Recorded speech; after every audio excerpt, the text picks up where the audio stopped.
And we're live! Hello everybody, welcome to the Arcane Gate. I'm Dinaru. And I am Charles Walker from P20. Welcome, everybody.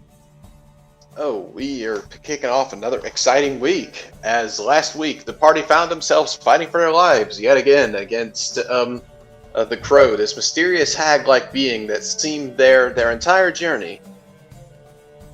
They don't really understand much about it.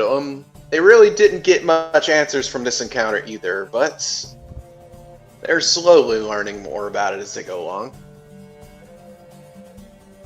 As they had a hard fight against it, as the party was separated in the night, Luna and Maddie seemed to have another episode where they seemed to lose control of themselves, and now the party's left wondering what truly happened that night, as the Crow escaped through a mysterious portal that seemed to be crafted by possibly one of our sisters.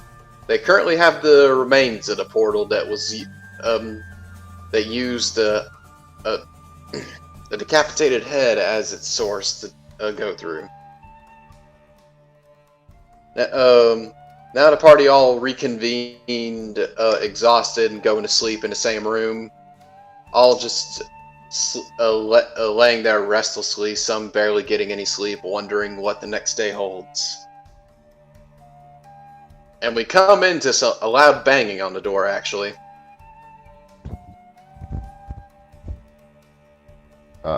Marcus pops up and has his gun out. Who is it? Alright. It's Endra. You know, the satyr, the innkeeper, got a letter, actually. I'll go to the door then. Crack it open. Hi, so, yeah, we had to report what happened to the higher-ups, and, shortly after, could Mr. Amarok come to the door? Get up and go. Alright. You get up, and he's like, oh, good, sir. Mr. Rawl actually sent a letter for you personally. Alright. I'll take the letter and open it. The letter's pretty short and sweet. It's literally just the words, "Get here now."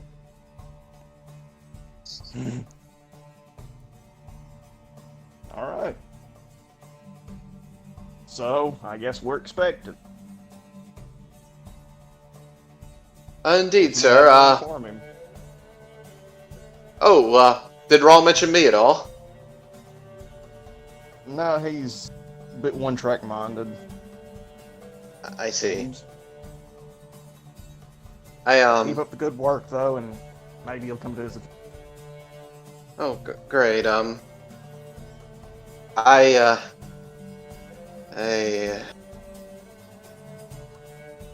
apologize. I'm in a little bit of a mess from Clarence's untimely passing. I can get the cart ready, though, if you need me to. Look, just take it easy. We'll handle what we have to handle. Relax. Do what you can. Take a U day. If I must, thank you, Mr. Amarok. Just let me know if you need anything.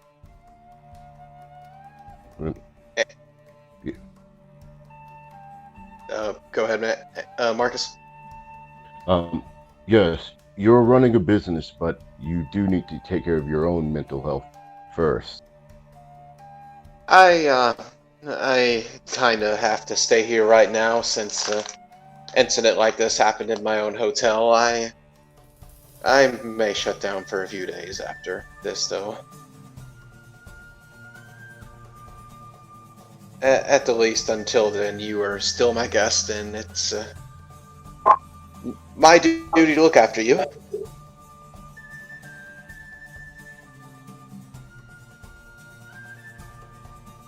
Well, we appreciate your dedication, but still, try not to overdo it. Oh, it is no trouble at all. It is my honor.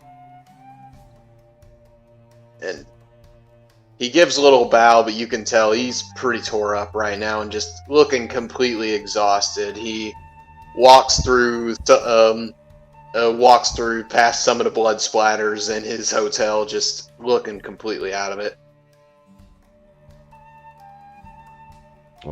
Question: there were other guests here besides us? Have they already started heading out, or are they still here?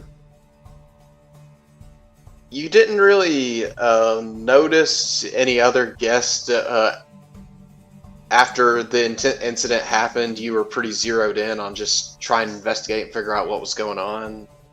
But currently the hotel is very quiet. It is about 3 a.m. though. I mean, if anything was going to make people push out, it would certainly be this. So, we know where we need to go next, but we should at least take the opportunity to restock while we're here. But as soon as we can, we need to head out.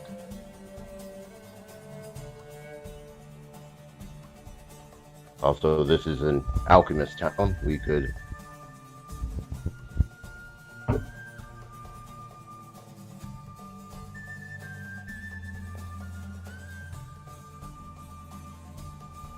Did my Discord just act up? Possibly. Just I heard Marcus cut off in the middle of speaking, so I was like, wait, what happened? Yeah, I kicked out. I was saying, yeah, we need to head out as soon as possible, but we should take advantage of restocking in this town while we can. This is an alchemist town, so we could find supplies here before we head out. But gather what we need and then immediately get going.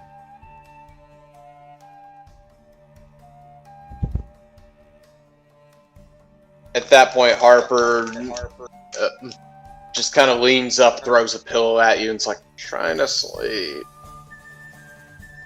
Harper. Can I throw it back harder? And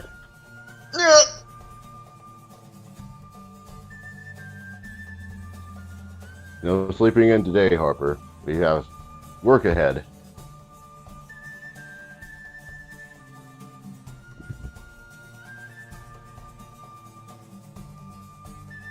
So, does anyone need to grab anything from the town shops while we're here? I do want to grab some alchemical ingredients while we're here, though. I don't think there was anything I needed to grab.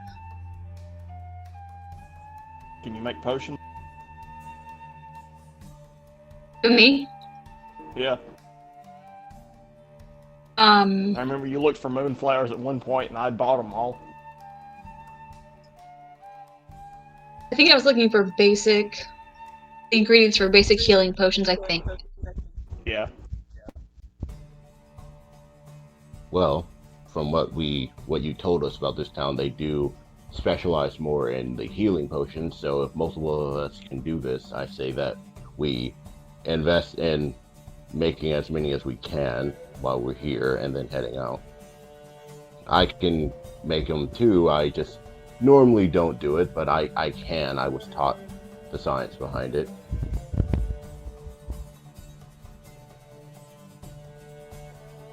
Okay, so healing potion ingredients.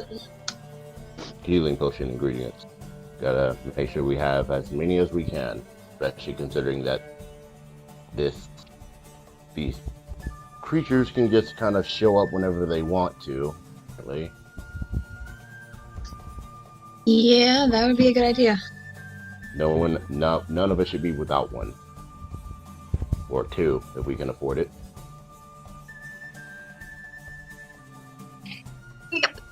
I can heal people, but when people run away from me, I can't sometimes. And I'm looking at Cyrus when I say that. Cyrus is in the corner, still asleep. You can heal people, but we should also make sure that we can heal you as well. Oh yeah, I always forget about it the other way around. Probably isn't a good idea. Forget that.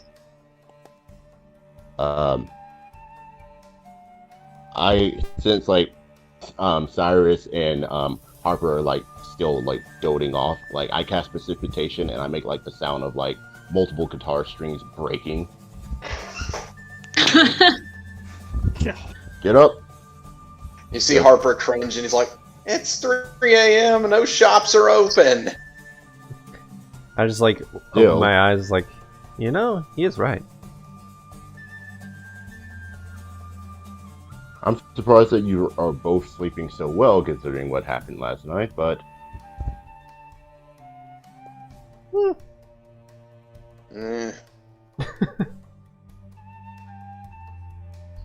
Fine. Shouldn't this be normal for us by now? I mean, sleep in, but the rest of us should grab something to eat, and then hopefully in a couple of hours hit the shops.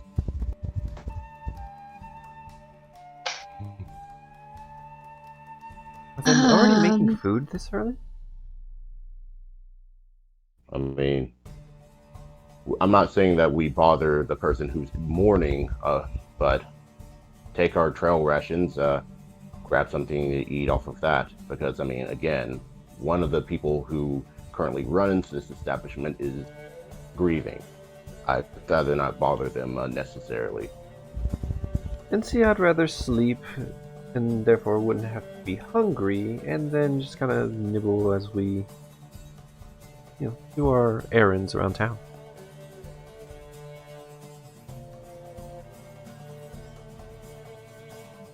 You can't fight evil on an empty stomach, and without rest. True. Because I just need to lie down.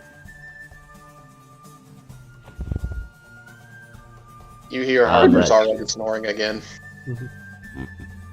Well, just looking at them both like I could just blast them.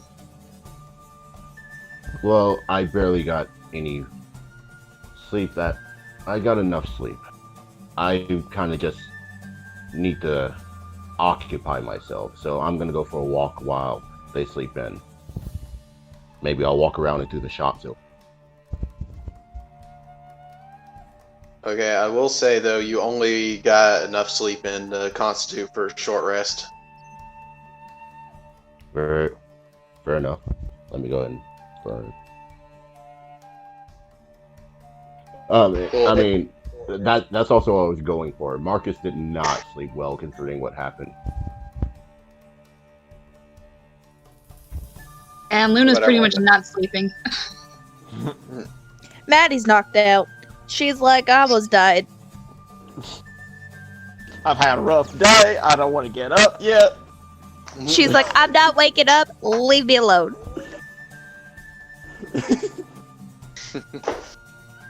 Okay, so Figuring that she was at 2 hit points the last time, she's pretty much passed out. She's not getting up.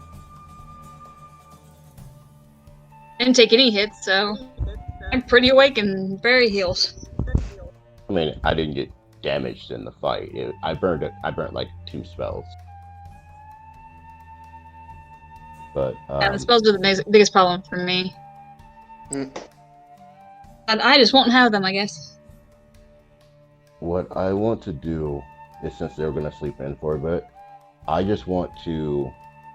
I know that it's early in the morning, so hopefully there's not a whole bunch of new foot traffic. I just want to kind of like have do a pass, like look around, see if anyone messed thing, just so that we... Because I know where one of the attacks happened, but I just want to do a general look around. just real quick, so is everyone else trying their best to get some sleep? Yeah. Yes. No. Okay. You know, I'll stay up and wait for a gunshot that I'm expecting at this point. Put the dog down. You hear a tapping at the window. Okay. Okay, so that being said, make you another investigation check then, Marcus. Okay.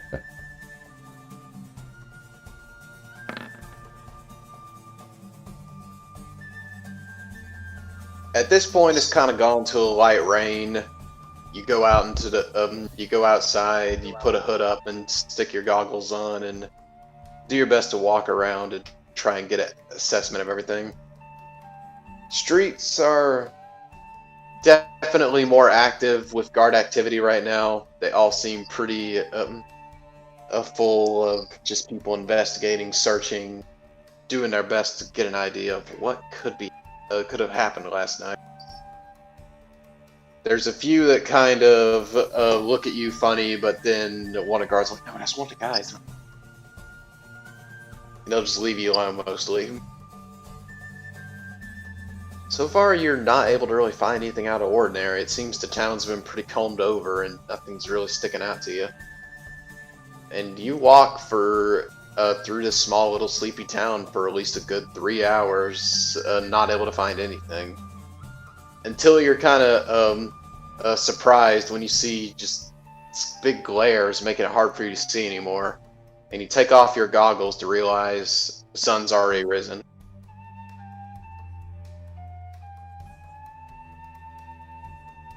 So it is morning time. I'll look at my watch and see that a couple of hours have passed, and then I'll head back to reconvene with the group then, since I didn't find anything.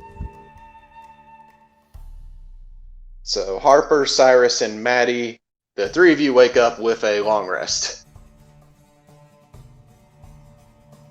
Yay. But Luna and Amarok, y'all just get short rest benefits as you were all laying up at night. As the two of you kind of laid up, both pretty aware that the two of you were awake, just unable to shake what happened. It's pretty quiet in the hotel, nearly dead quiet. Both with your passive perceptions and disregard, very occasionally you'll hear chatter downstairs. It's definitely Syndra talking to some guards. After about an hour of doing that, kind of hear soft sobbing from downstairs. Over the mourning of his cousin. But other than that, that's it for the evening. And before you know it, the sun's starting to rise.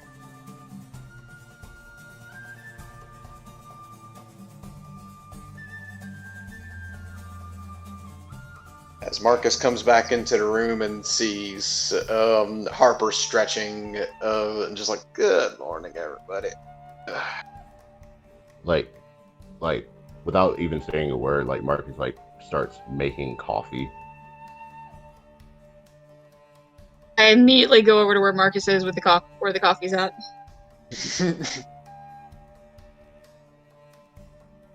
Of all the days that Luna actually needs coffee, that today would be the day. Well, I didn't find anything else on my end. It's been combed and there's too much foot traffic from the guards running around. Good morning, everyone. Good morning, morning, Cyrus. How are you doing this morning? I'm doing fantastic. How about you, Harper? It's not pretty good, Same. despite everything. How about you guys? I throw a pillow at Cyrus. Oof. I Take that as a no. grabbed 4 hours. I'm fine. I'm just grabbed 4 wordlessly hours. cinching down fur plates, putting armor on. Maddie has still yet to wake up. You just in your nightgown, just drinking coffee. Ew. Wait, did you say that Maddie is still asleep? Yep. I cast precipitation that cause a little gust of wind to make some coffee, the scent of coffee, come over to her. She raises up, nose tilted in the air, and starts crawling out of bed, heading towards the coffee. I don't think you need the coffee. Having a cup of this and 4 hours of sleep is all I'll need today. Why'd y'all only get 4 hours of sleep? I couldn't sleep. Nope. Maddie, with it hardly has to be said, you are sore all over. The coffee is helping, though. Yep. So, our plans for the day: grab ingredients for healing potions and head out. Is there anything else we need to grab while we're here? How are we on our rations? We need rations. Yeah, we need rations. We are food poor. Yes. The worst kind of poor. Yeah. I'm. Apparently, I have 1 ration left. I didn't even realize. So, yes, we do need more rations and potion ingredients.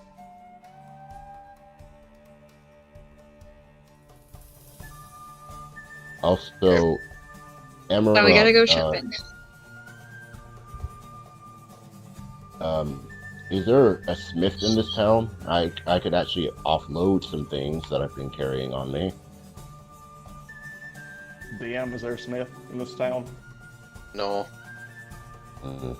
But you know... Would there be a supply house for the guard stationed here? There is. I was going to say you would know you're literally going to the mercantile center of this world in the next city. Yeah. Well, I'll hold on to these scimitars then. Alright. So, we've had our coffee, we'll have something to eat, and, yeah, let's head to the nearest resupply shop, also herbalist shop.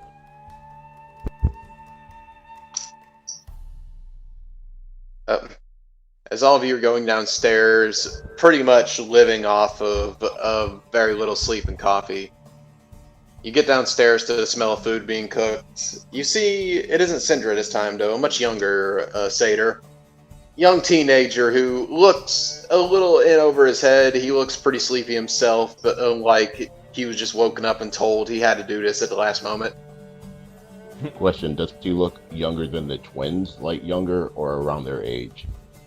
I'd say around 17 or 18. A little So older. Just kind of like, hey everybody. I got everyone some bacon and some waffles and some orange juice. All of it is slightly burnt, even the orange juice somehow. That alchemically doesn't work, but alright, I guess. Thank you. Also, I got this letter actually. It's for Amrock. I just stick out my hand again to get yelled at. Okay. Right. Already knowing what it is, you open the letter and says, apparently, some of my distant employees don't know how to deliver a letter because you apparently have not left yet. When I clearly sent a letter that said, "Get here now." Oh, he wanted you to get there last night. Like, literally Okay, he wants last me to night. invent teleportation, is what he wants.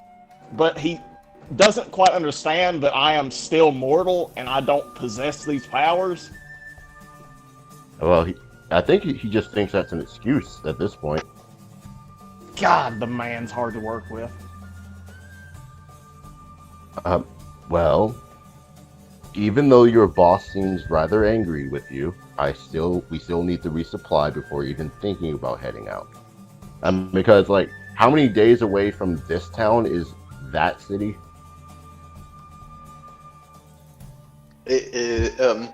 From here, it's 2 days away. So yeah, we still need rations for the road, bare minimum. He just needs to chill for a second. You know what? We can just tell him we ran into some troubles along the way. If he can get over it, he can yell all he wants. I mean, not wrong. No. Also, We're not it was technically lying. Also, it was a few hours ago when you got that message, and he's already sent you another one. He expects perfection, okay? He expects perfection, no matter how impossible. Also, just for a general scope, I don't think I'll do well with this, but I want to see if anyone's just like, because he says like the messenger. Apparently, he knows that we haven't left this town yet, so I just want to see if anyone's like watching us. Hey, make a perception check. Yeah, here we go.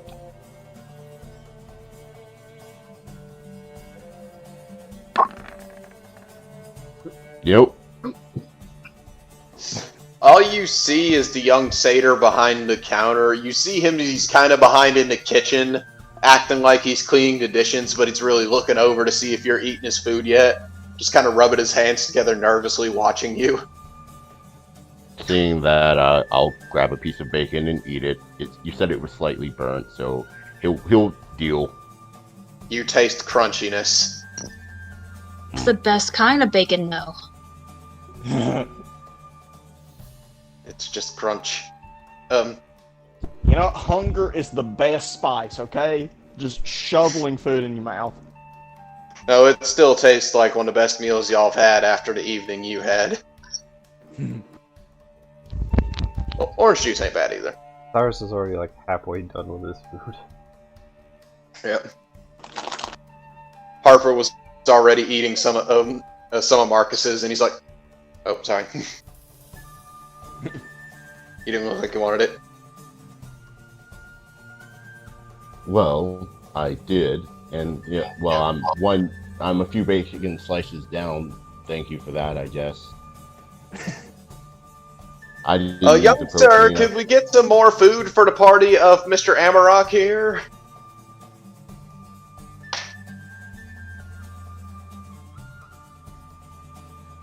Then Harper kind of pauses for a second, realizes, oh, I can't exploit this anymore.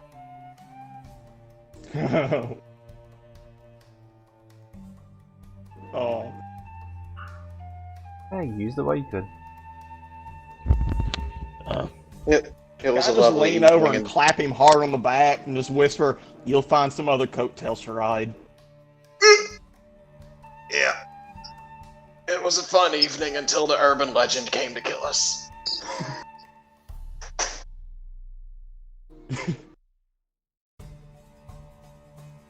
And all right, and another thing from last week. Well, I mean, I think it was actually 2 weeks ago. We have a bottle of wine that healed us, that a drink from it healed us. So we, Yeah, like a because single we because we got like a whole bottle of wine. Yeah, the Moonflower wine. Okay. It came from here. So I mean that will help, but also if you drink too much of that, you'll probably get drunk. But all right. So if we've filled our bellies and we're ready, let's hit the shops and then grab our horse. Yeah, technically how the wine is supposed to work, it's basically you bring it out on a short rest, and on top of your short rest, you can add, you can roll an extra d4 or die on top of your healing. Oh, okay. So it's like a settling down type of drink. Yeah. It's not really made to chug in combat. I mean, I figured. Also, it'd be, again, you would get drunk if you start trying to chug it in combat. Right.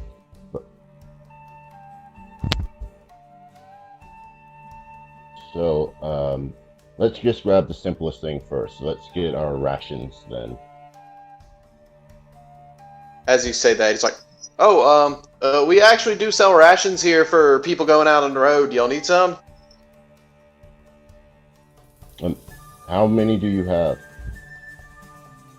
Oh, let's see.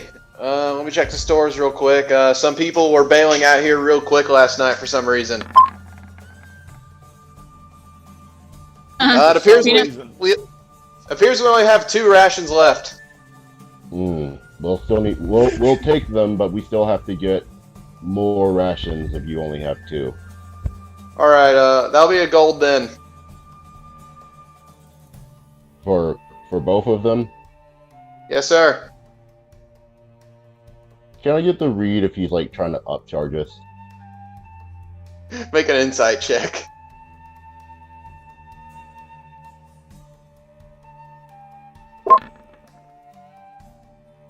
Like, you get the instant, you don't even have to roll appraisal. He seems pretty genuine. Click in your mind, oh, I'm buying from a hotel.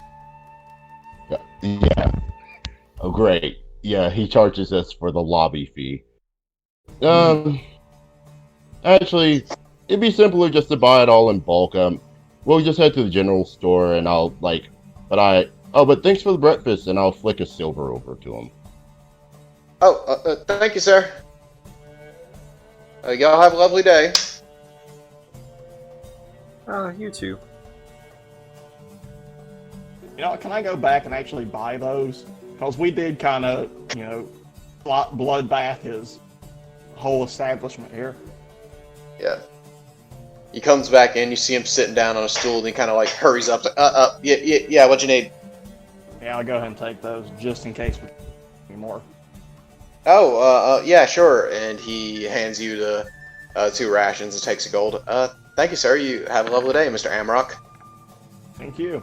And sorry about that. Just sort of gestures at the hole behind me. It's, I don't know what to say, sir. I just work here. Alright, well, you have a good one. You too. And I'll fall out behind everybody, stuffing those in my bag. So, you go outside and instantly you notice that guard presence still a little heavy. There was actually some guards standing outside the door as you leave. They just kind of nod to you as you come out. Morning. Morning. And no other incidents, right?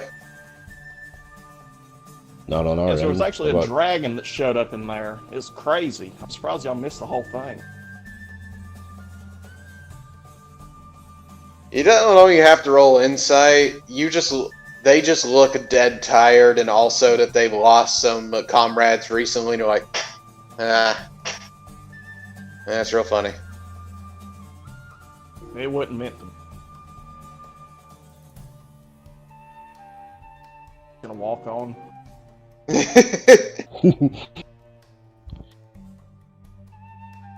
They just kind of nod to the rest of you like, safe travels. Safe travels. Really, Amrock, there's a time and place for it, I'm just saying. We've all had a rough night, okay? Yeah, but we're all still here. Some of them aren't. Some of us are here Fair enough. physically.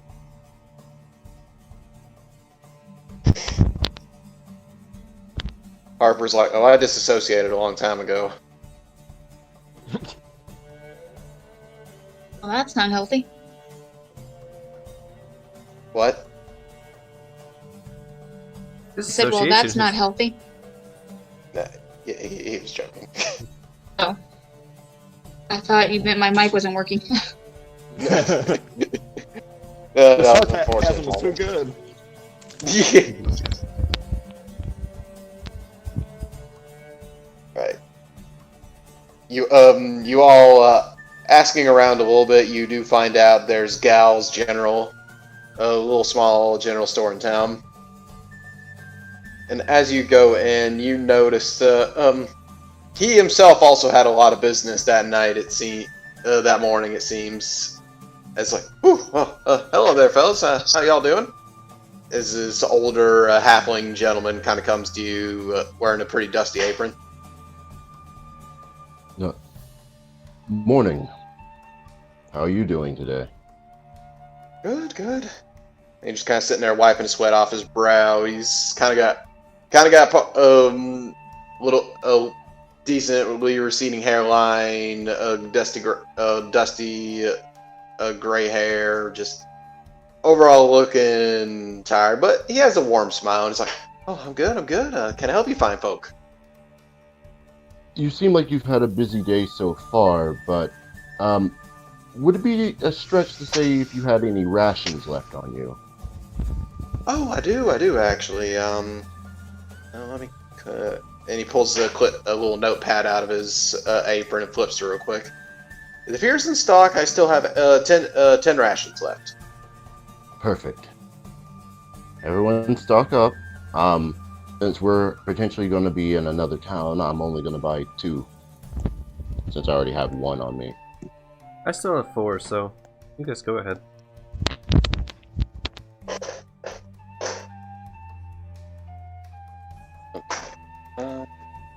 I'm doing like the ladies first hand gesture. Yay. Just following along in zombie mode at this point. Maddie just skips to the front. She goes, alrighty. How much is yes, everybody getting? It depends. Marcus bought 2, so there are 8 left. Oh, she'll get 2. Okay. That will be 7 silver, man. Okay.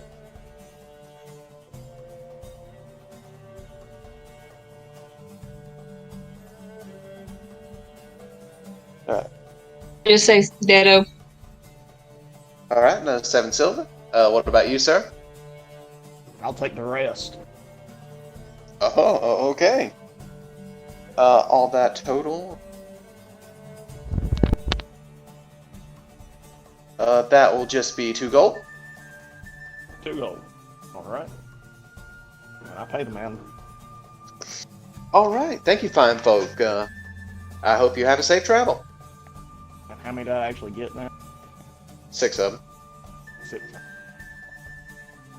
Oh.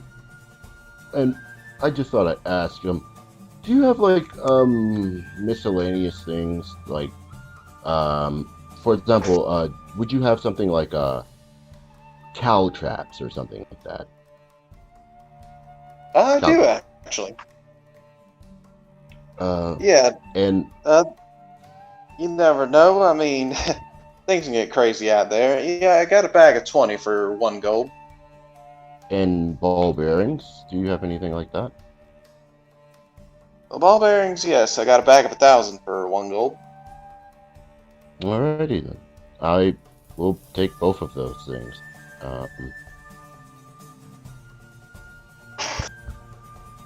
All right, that will be 2 gold. Thank you, sir. Thank you. Then, does anyone else need to get anything while we're here?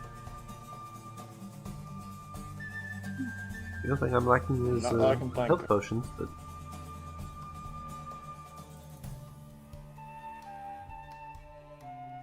But this isn't where we get the ingredients for that, is it? They probably have a special outfit.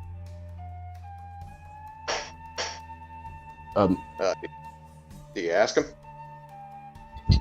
I guess we should while we're here. He's just like, Do you have any herbalist supplies as well? I sell to whole potions. I don't sell to supplies. How much do your baseline potions run? Bless a you. lot. Bless you again. I am terribly sorry about that. The pollen gets to me this time of year. Now we are in plant growing town. Yes, that's one way to put it. We sell our potions for 40 gold each. 40 gold each. So I currently have 3 in kinda, stock. So just to kind of go with the general concept of me learning appraisal, I just want to just check to see if he's upcharging. Make an appraisal check. I mean, I don't have that skill. That's what I'm saying. Like, I'm still learning that skill. Oh, so you going to insight him? Yeah, that's what I'm trying to do. Gotcha. Go ahead.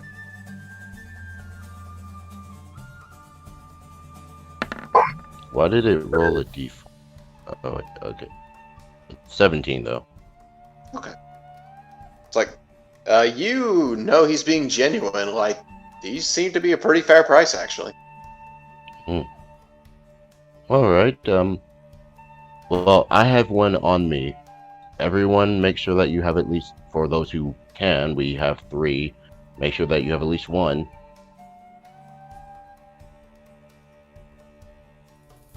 I'll buy You know 2. what? Do I see any flasks around here?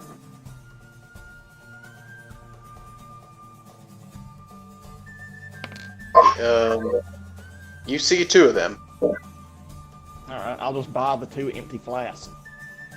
Oh, okay. That'll come up. That'll ring you up to 6 silver. Copy that.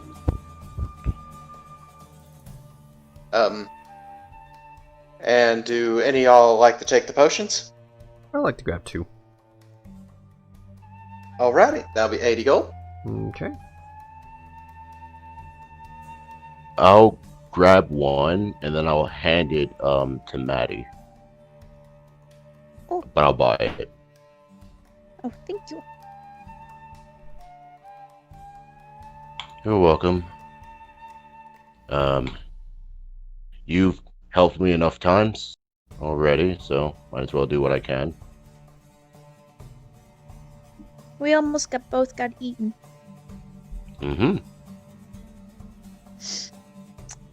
You two physically.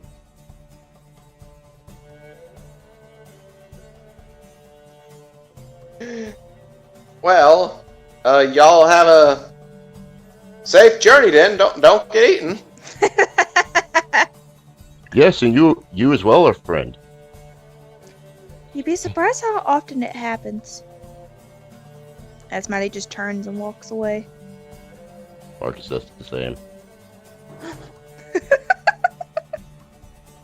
I love the idea that she's just basically, we're doomed to suffer, and just walks away. As all you leave, the halfling's just standing there with his door wide open, staring into space. Who are these people? Did you Will I get just eaten? scar a random person? No, I warned him. There is a difference. That still can lead to scarring. Can it? Well, look at us. Huh?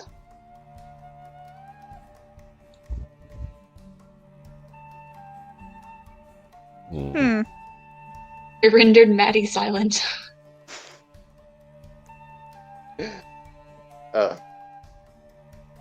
Alright. Is that it for y'all shopping? So, Here, at least. well, yeah, did they have like an actual alchemical, like a herbalist shop where we can buy the raw ingredients, or was this like the only real shop in this town? You ask around a bit more, and yeah, there is actually a store called Melinda's Medicine, and it seems to actually be a place where you can buy alchemical supplies.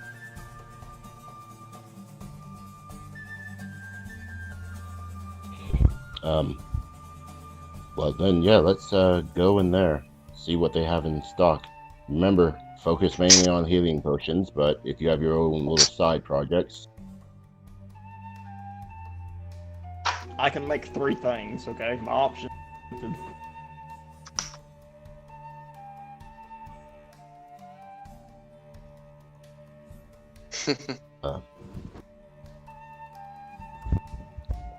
so yeah, just we go in.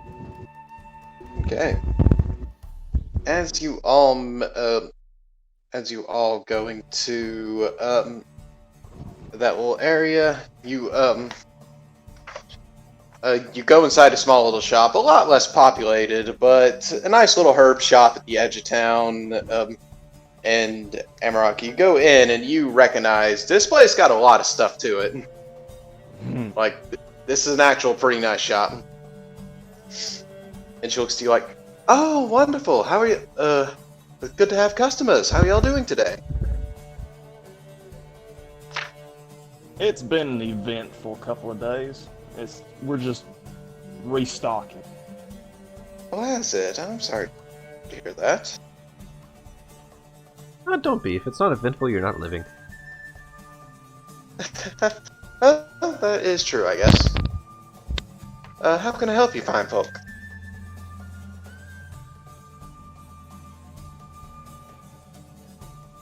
We were looking for...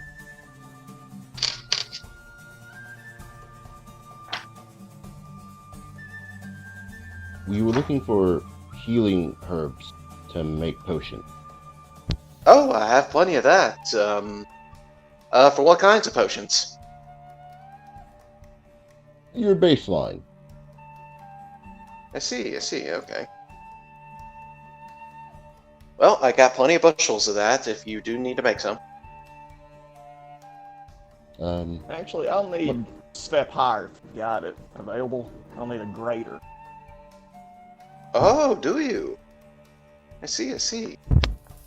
We actually have a few of those in stock if you need it. How many have you got and how much is going to run me? Have you ever made a greater healing potion before? It's been a while. But, like, back when they were teaching me to do all this, yes. Oh, are you a member of the guild? I am. I see, okay. I actually, I'll tell you what, for a few extra gold, I can give you the recipe for a greater healing potion.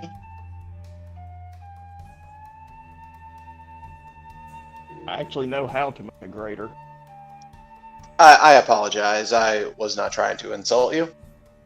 Yes. Well, and she said, and she sets,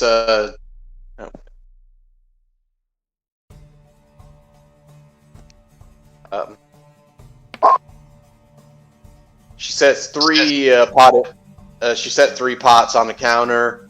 Each of them look like your standard moonflower, except they're blossomed to this massive form. Like, these are called full moonflowers. Essentially, in a rare mutation where they blossom, the healing properties are amplified massively. These will run you about 50 gold each, but you'll be able to craft one greater healing potion out of each of them. You mentioned you could teach how to do it. Could you teach higher than this? Oh yes, I do have the schematics laying around for some more powerful potions and ingredients. Yes.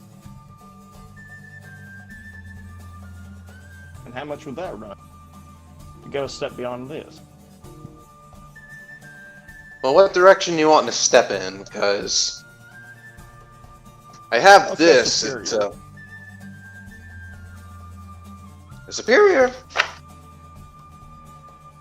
That I will be honest. All the materials, when we grow them, are shipped instantly to the guild, and usually are distributed in pretty high cases.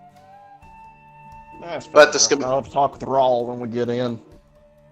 See if he can give some pointers on that. She's kind of stunned a bit and blinks, and she's like, right. But I do have the schematic for a superior healing potion. If you would like to buy it, I'd sell you one of them for 5 gold. Yeah. Throw in the schematic and the supplies to make a grater. Just one? Yes, ma'am. Just one. Alrighty, that'll run you 55 gold. Alright, thank you. I'm gonna pay. Alright. Okay, you can now make a greater healing potion. You have the schematic. Yeah. Can you give me the ingredients to make two lesser variety of healing potion? Oh, I can. And she pulls out a few bushels and sets them on the counters. Like, those would run you 40 gold for both of them. So, when I was back at the other shop, when they were charging me for those potions, was he giving me a reduced price for the potion? But it was the actual potion itself. It was the actual potion itself. Yeah, because the normal potion runs 50 gold. Is there a little bit of so it's 40 gold for it's 40 gold for both of these bushels, right? Or for Yeah. each of these bushels? For both, it's literally 20 gold each. Okay, I thought she was like trying to charge me 40 gold for the ingredients to then go make the potion myself. No, no. But all right, I'll buy both of the bushels. Okay.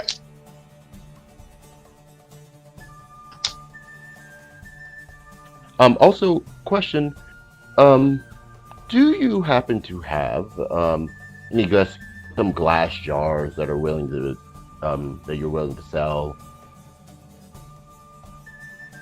Oh, glasses?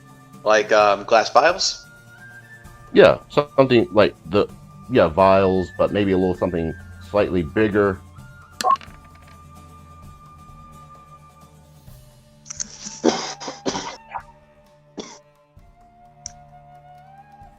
Apologies, wrong pipe. I have 3 of those. Okay. How much are those? Those will run you 4 silver each. Okay, I will buy them, but while we're still discussing, like, have them sit to the side, do you happen to have any sulfur? That I do not have. We mainly go more to herbalist side of things here. I mean, you wouldn't happen to have any, like, seashells laying around? I know that's a bit of an ask, but, like, just snail shells would work as well. That I may have, actually. And she goes to the back and she's like, ah, yeah. And she pulls out a few snail shells, like, yeah, I got some of them. Alright. How much would you pass with these? Oh, just, 2 silver. Okay.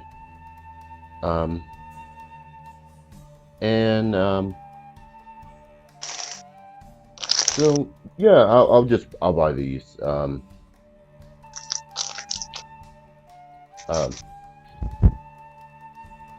So I will. Oh yeah, I'll get. She had the vials were 4. There were 4 vials, and that was 7 silver for all 4 of them. Mm-hmm. Okay. No, wait, 7. Yeah.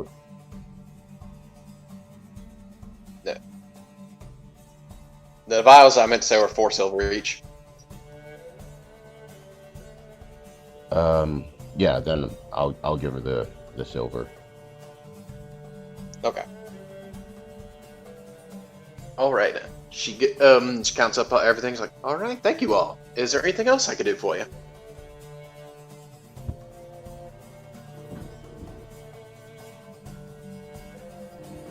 I think we're good. All right. Yeah, I don't need anything. No, I'm good. Well, all of you have a safe journey. Take care. You as well.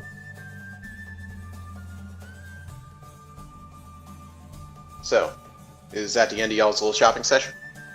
Yeah. I just will go and get the wagon since we have our potion ingredients to head out town.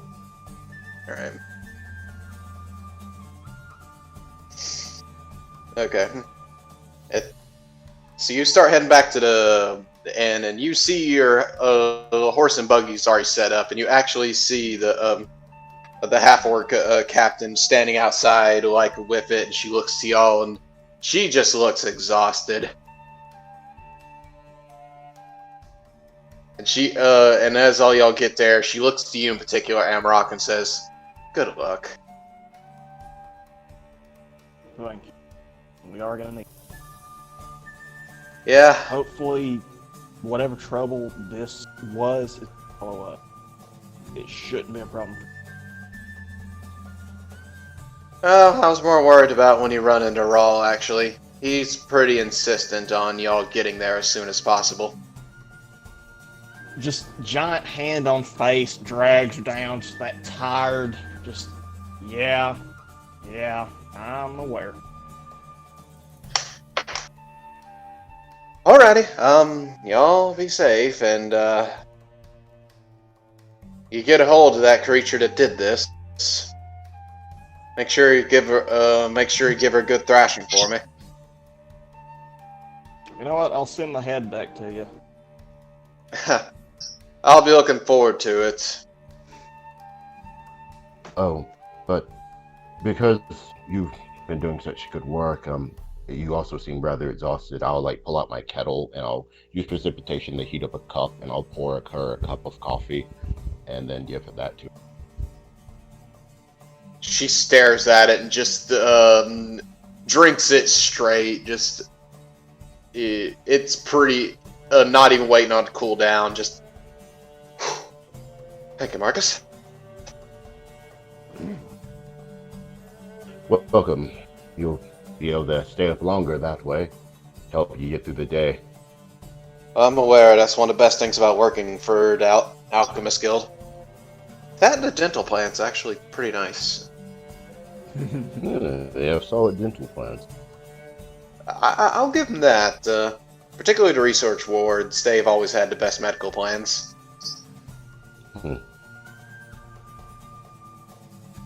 Well, be careful out here.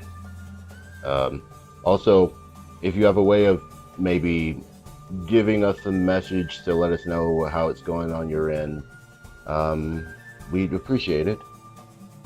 If you Okay, for it. Your name's Marcus.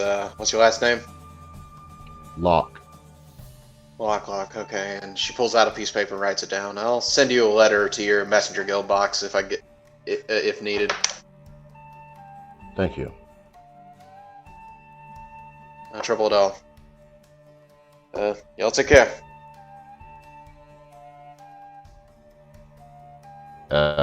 Marcus will get into the wagon, and then while waiting for it to pull off, he'll just take out the snail shells and his mortar and pestle and start grinding them up.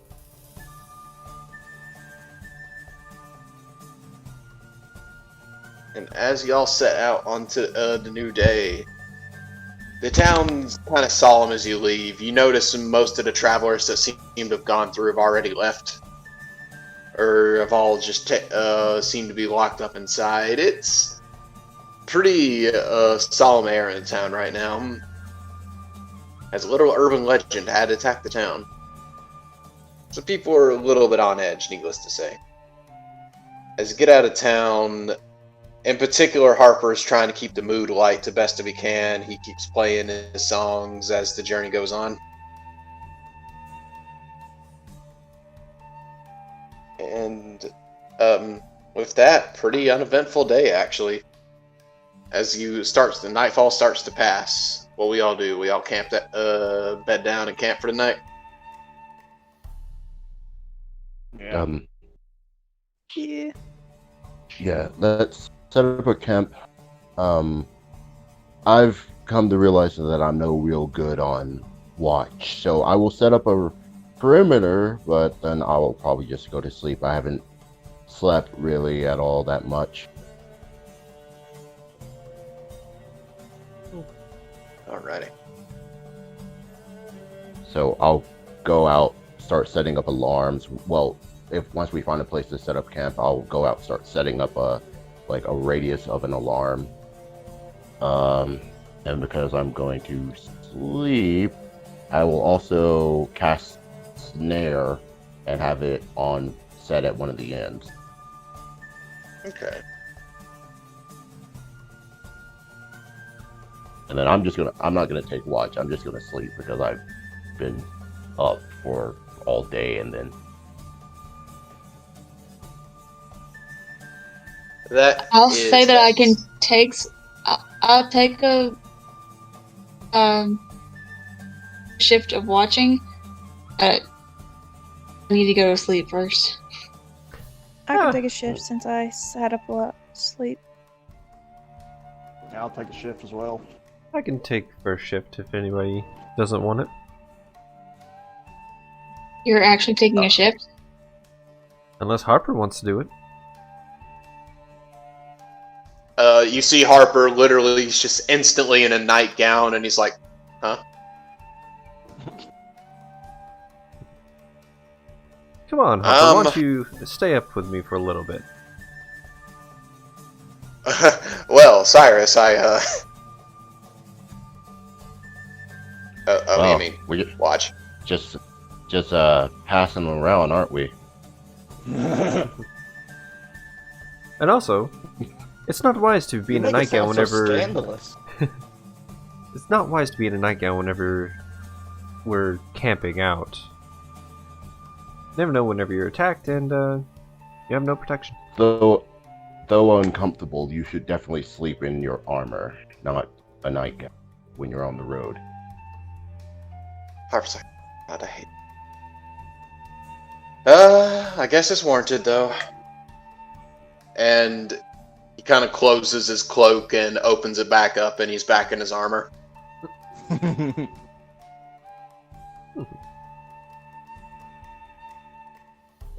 Just to let you all know, the alarm sound that you will hear is the sound of a gunshot, but it's set to go off of the perimeters if anyone other than us walks within our line. Okay.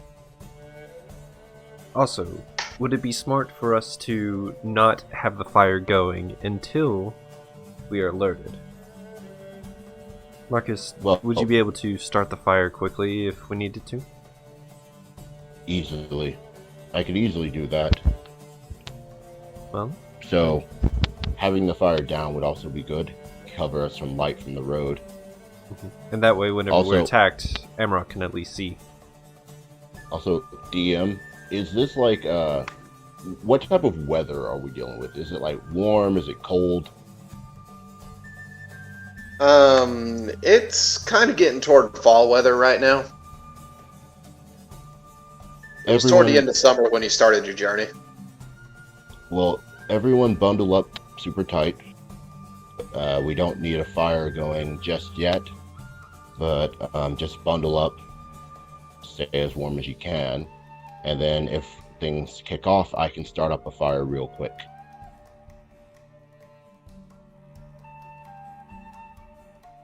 So, first watch is Cyrus and Harper, right? Mhm. All right. Who had second watch?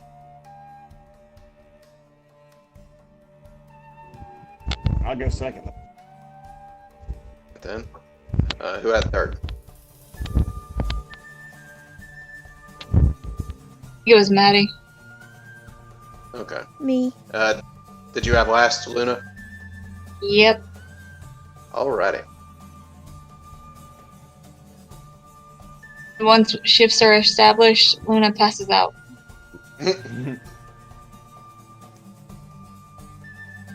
So everyone starts passing out until it's just Cyrus and Harper left. And Harper is just like, I like my sleep. That's why I picked the first shift. Smart action. That's smart.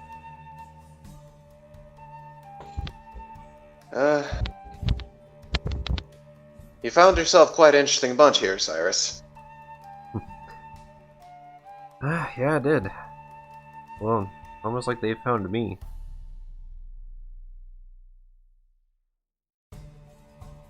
Sometimes it happens like that. So you've been on the road for long?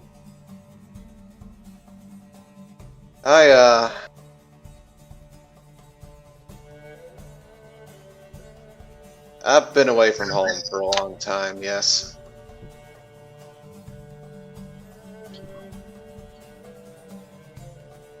Yeah, that's what I figured. Yeah.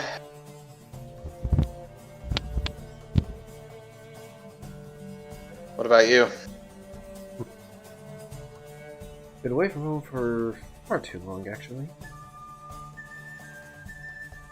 Same. All of you seem to be brought together from strange circumstances. I guess I can't say much either, but I'm just a drifter. All of you seem to actually have a purpose. I mean, that's what I was about to be. Then all of a sudden you get a strange letter.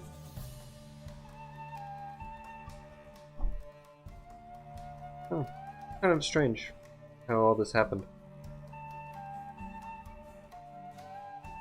Seems that way. Maybe it's what they call fate. I don't really believe in it too much. Which is kind of why I'm on this journey. Honestly, I don't either.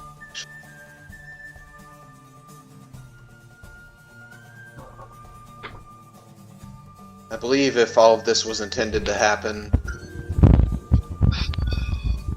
there's something out there worse than any evil imaginable. Pretty much nailed it right on the head.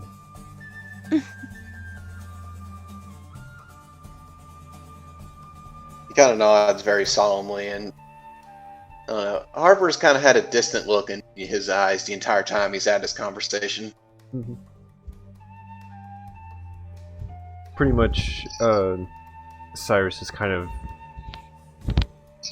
hinting that he knows that Harper doesn't want to talk about certain things, but is trying to give the vibe of similarities, I guess, like understanding. Make a persuasion check just in general. Okay.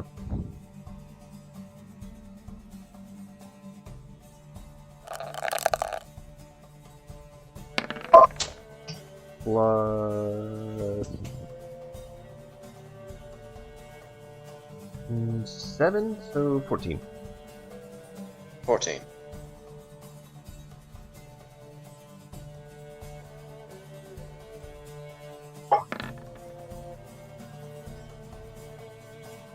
He kind of nods along, and he's like, I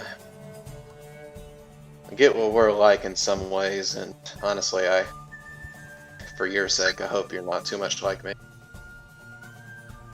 I'd say the same for you. But we all have our own hells that we must deal with. It's how we tackle them what really matters. Oh, only if you knew how accurate that statement was.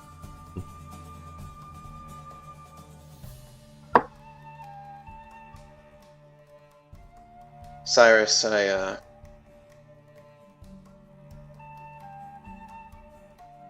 really don't want any harm to befall upon you. A little too late for that. There's always worse out there.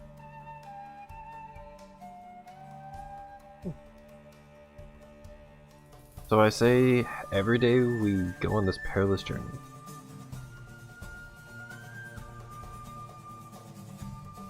You're Cyrus going to is stick like, with him, aren't you? Cyrus go is not fully smiling this time. He definitely kind of nods. He's like, you really plan on sticking with him till the end, don't you? I don't really have a purpose right now. I mean, you could say I didn't fully exist until I received this mission. But yet, I was asked by name. The purpose does change how someone feels about themselves. I understand.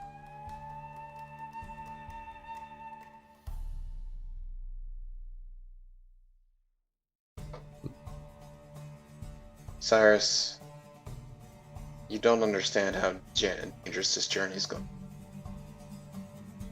I have this feeling, okay?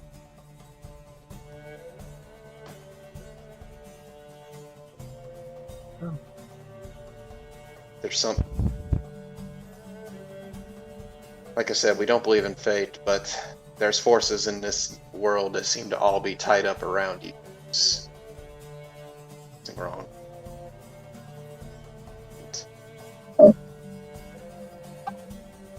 It's just this year in general, a lot of bad things are going to happen.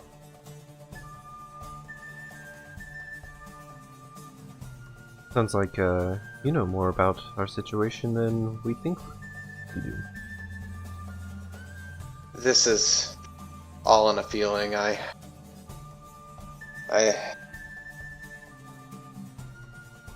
There's just too many factors for me not to make that educated guess.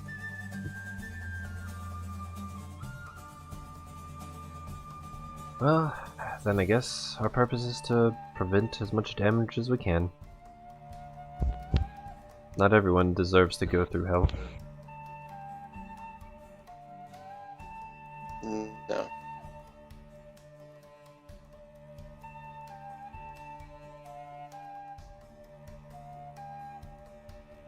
At that point, you realize a lot of time has passed before your eyes. Y'all talked for a good long time. Well, guess it's about time for next watch and us to get some deserved shut-eye.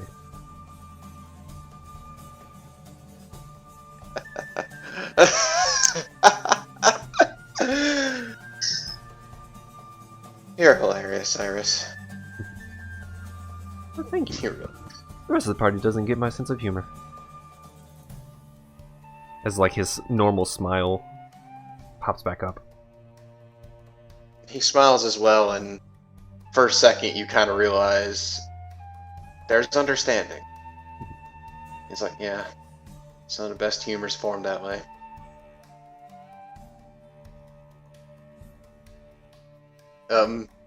And he just throws a pill at Amarok and's like, get up. I'm going to sleep. I'll start getting up and just chunk it as hard as I can back. Yes. So It far we just saw slams nothing. into. Yep. He lazily picks it up and sticks it under his head. Our group is just insults and pillow fights, apparently. Yes. It's how Harper communicates with you. Yeah. Alright. I just realized you can cast Perception check, catapult on a pillow. Yes, you can. You can kill someone with a pillow. If it's at least a pound. Man, the Harry Potter fights are getting intense. Alright, yeah, make a perception check, Amarok. That's a bit advantage because I'm just listening. If I can thing right. Yeah. Because that's a natural one. That is 3 in a row. That is 3 in a row. Good thing you have advantage. Okay. Yeah. The button again. Okay, that's better. That's a lot better. Dang.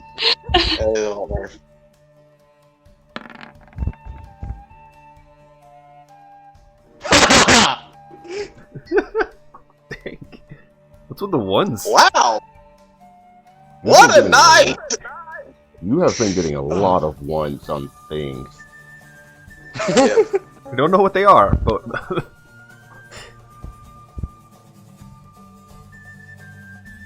Amarok, it's a quiet evening for you. A little too quiet.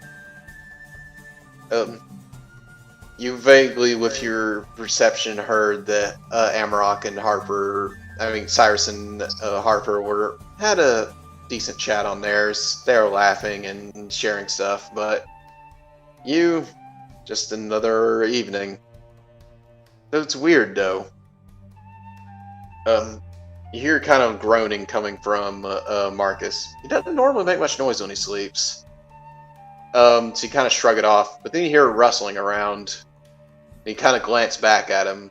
You still hear the rustling, but Marcus is not moving.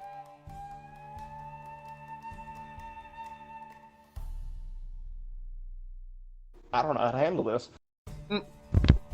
Okay.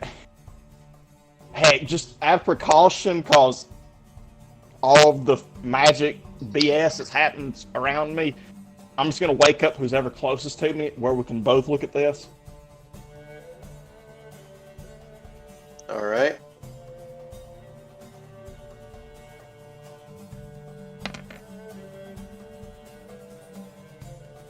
And that person happens to be Marcus. Alright, I'm going to wake up him because he's apparently dead to my eyes and not yeah. You reach over and it's like, tap Marcus on the shoulder. And you wake him up. Marcus, kind of rustle with a start as you feel a hand on your shoulder. Yeah, being based off of the last time what happened to him when he was in a cave, he like pops up and like puts his goggles down.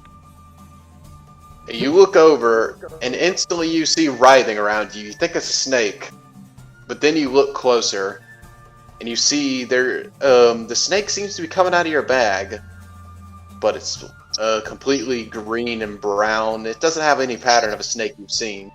And you realize it's actually a vine. As the decapitated head with a root attached to it moves out of the bag. Good morning. And giant folk. Oh, right. that's unsettling. Yes. Now shut up. Y'all two seem to be the more negotiable ones. I saw you. I did see you try to stop the disrespectful young ones from silencing me. So rude. The young people don't know how to commune with their elders anymore. Well, yes, you were talking to us, so I thought it prudent to give you the opportunity to speak to us. Do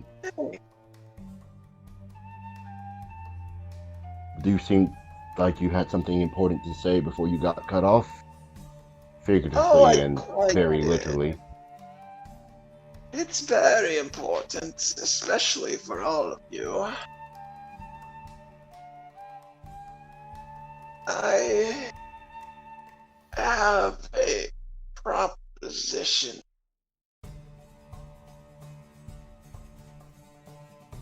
Which is...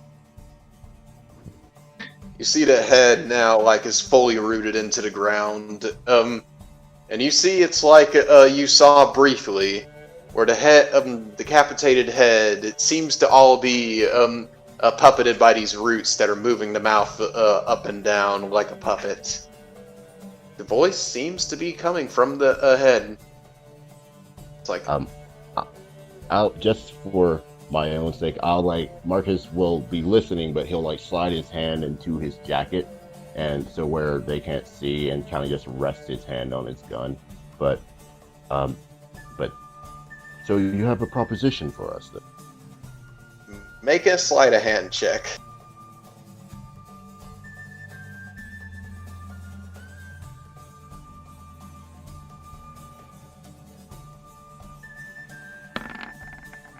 Hey. Okay, yeah.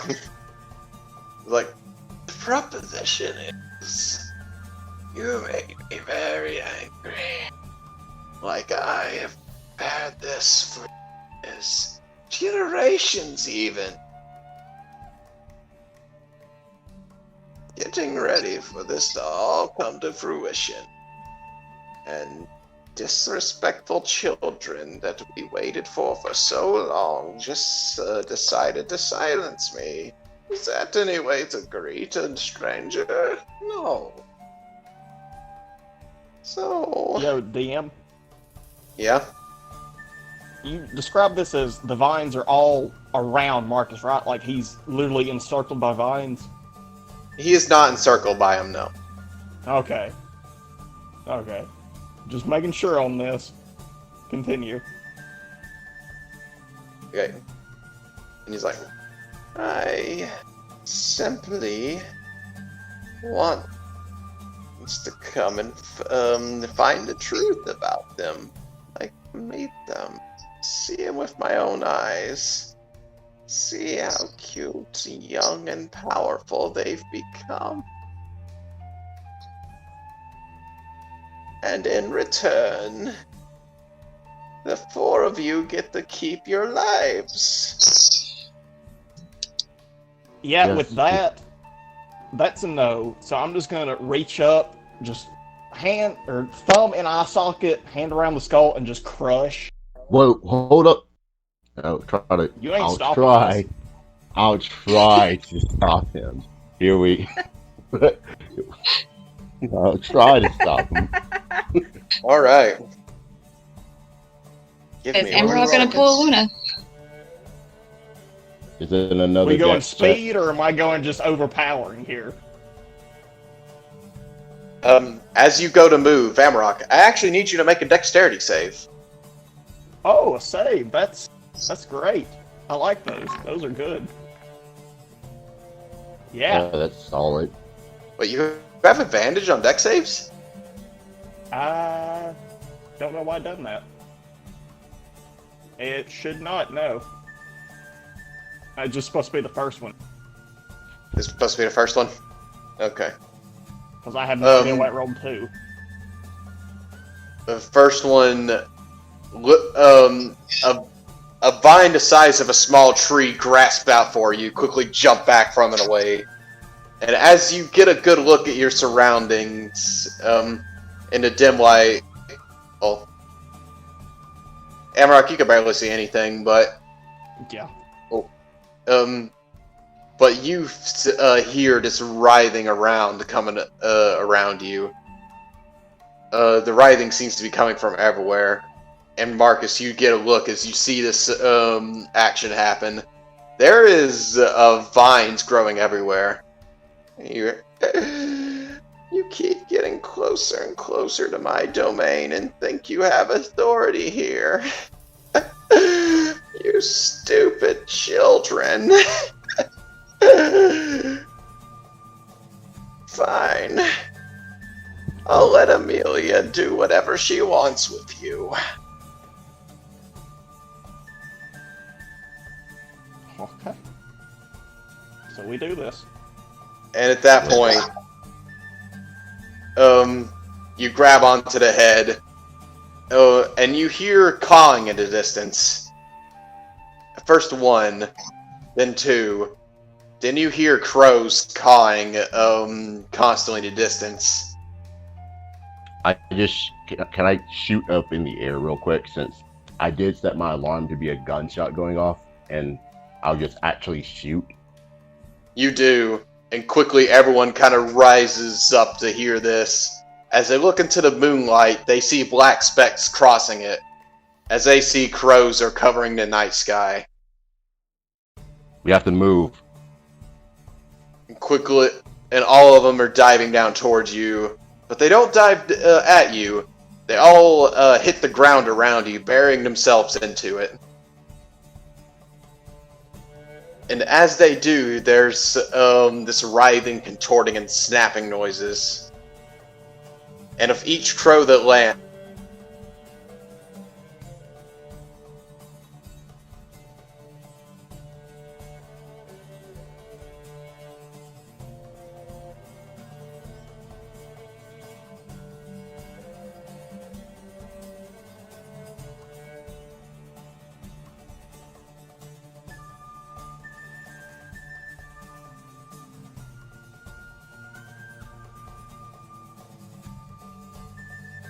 and it's a very similar situation, as these are the bodies of the bandits that you ran into outside of the Lucaville.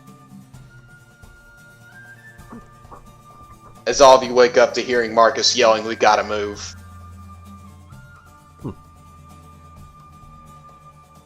And we will take our break there. Alright. And we're back. Welcome, everyone. Welcome back. Oh, sorry. Oh, no. I jumped at that pause way too early. On my end, it flowed perfectly. Oh, did it? Yeah. Oh, it must have been on my end. I'm sorry. That's all good. Okay. Anyways, welcome back, everybody. So, we are coming into the party responding to this undead threat that has completely surrounded them.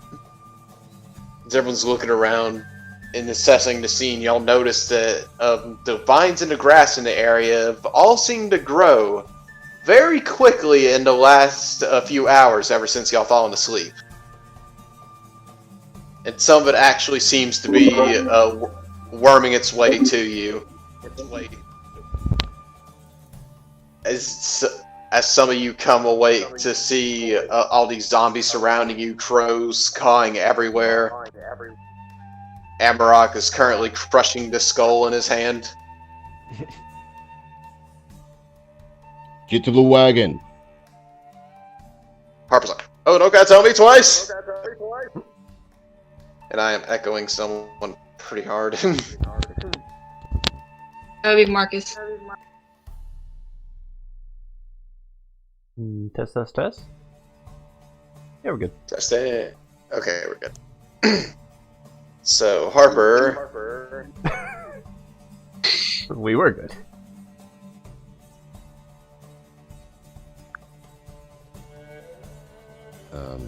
What about now?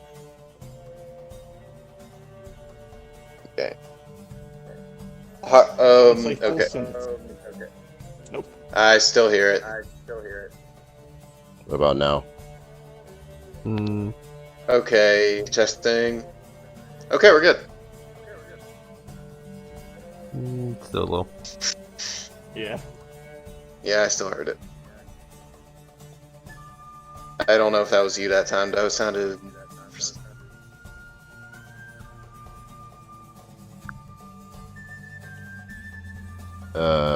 I'll just mute.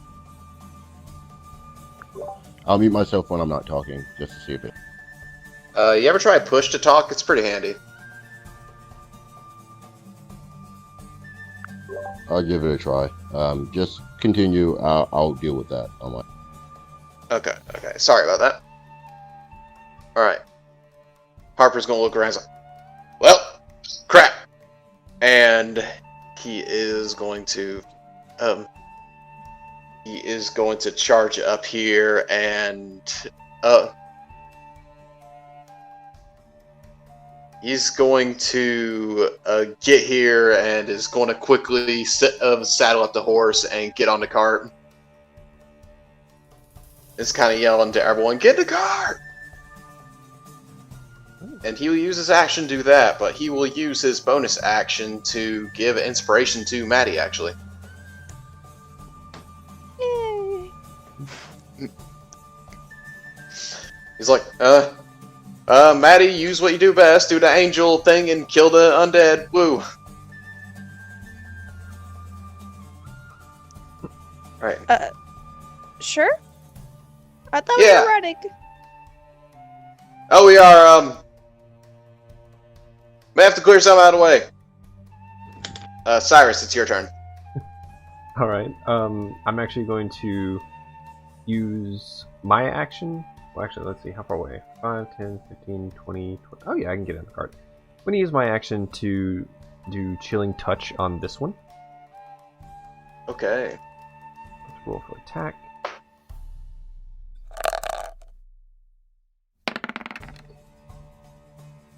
Oh yeah, 16 plus, I want to say 7. Okay, that'll hit, so roll your damage. Alright.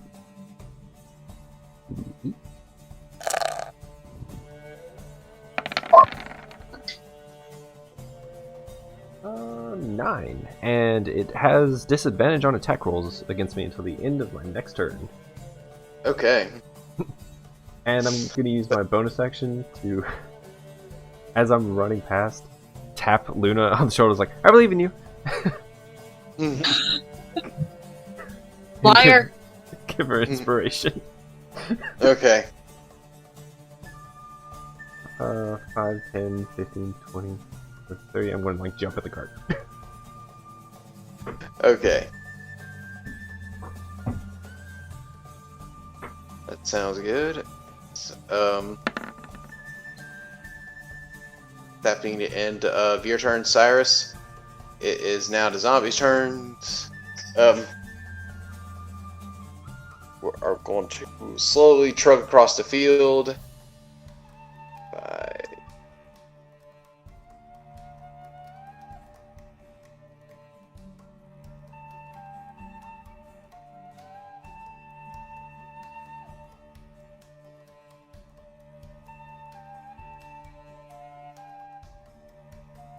DM, I have a question. Yes, sir. When we had set up our camp, I had set a snare. So where would that be at? Where would you have put it?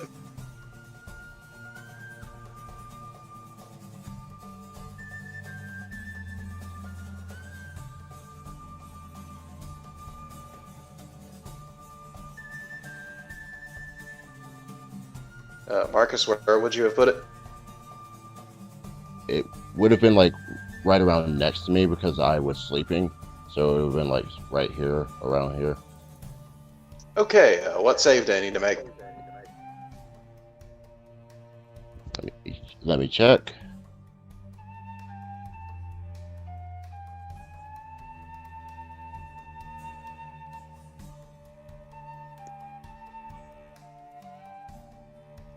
I wonder if Scooby-Doo's terror time is.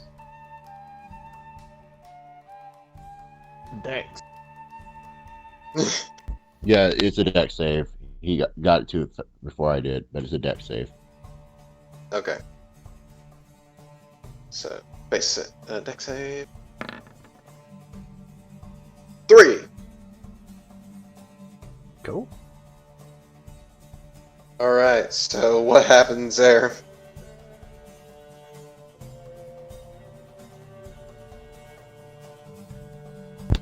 The creature is who fails it. They are first off, the trap is invisible when you set it. The trap targets small.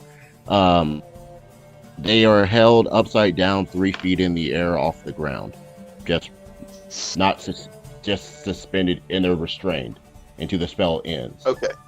And the spell will end into either that one succeeds on its dexterity saving throw, or after 8 hours. Okay, jeez. Right, so that one is out for now. And now for all the other ones. There is one on Harper. That one. And that was the one with disadvantaged. Jeez. Alright, 13 for you, Cyrus. Nope. Alright, there's an attack at your horse.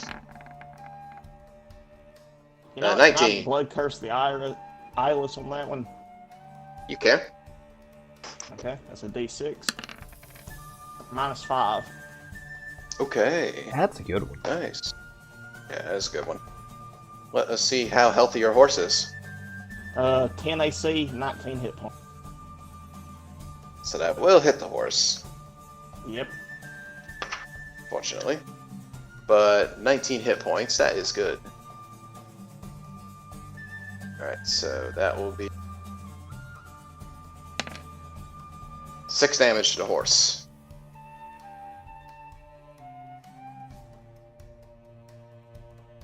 So horse is down to 13 hit points. As the horse is whining a bit, definitely terrified of what's going on. Right. Now the one on you, Amarok. As all these and that one, you just completely pissed off. You just take the skull in your hand and just slam.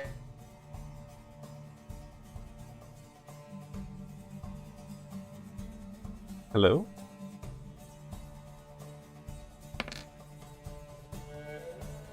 Is 5, so 8. 8 damage, okay. That zombie's head is ringing and... Alright. Next is...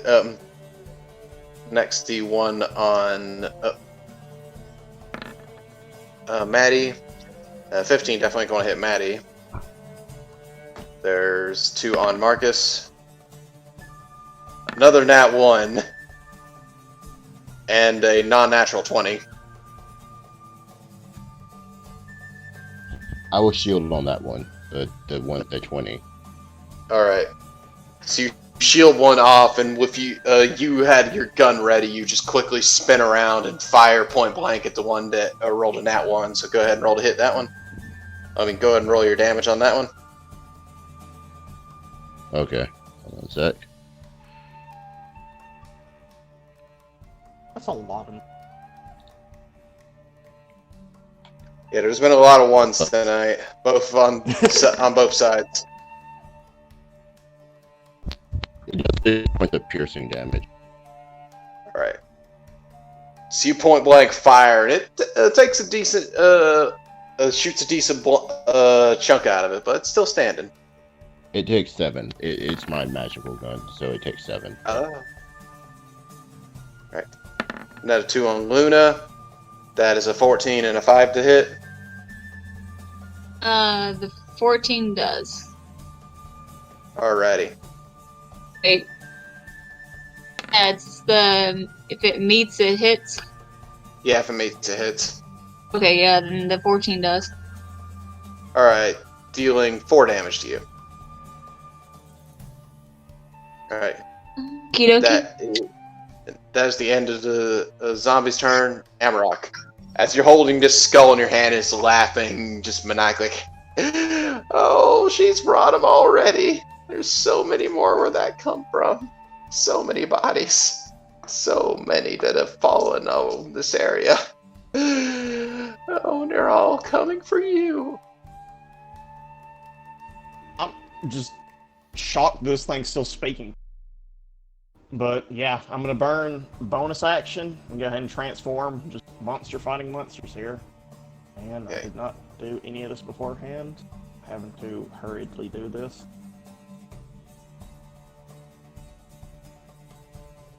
Okay, and I'm just gonna attack with halberd because I'm not dropping it now. Okay. Same one I smashed with the skull. Alrighty. Gonna roll to hit.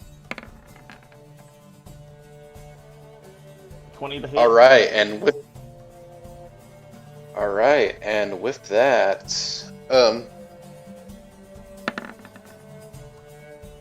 that one fails undead fortitude save and is dead. Alright. Now I'll take my, I guess, extra attack to attack that one next to Maddie. Okay. Same thing. Halbert just reaching over and slapping it. Hey. 21 to hit, 15 damage. Okay, nice.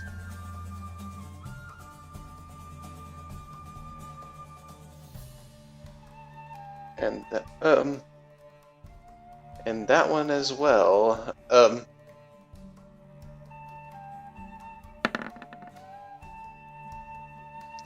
That one as well.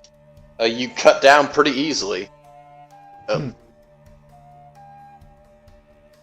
As you just gripping the head tight, you just swing your halberd around and cut both of them down.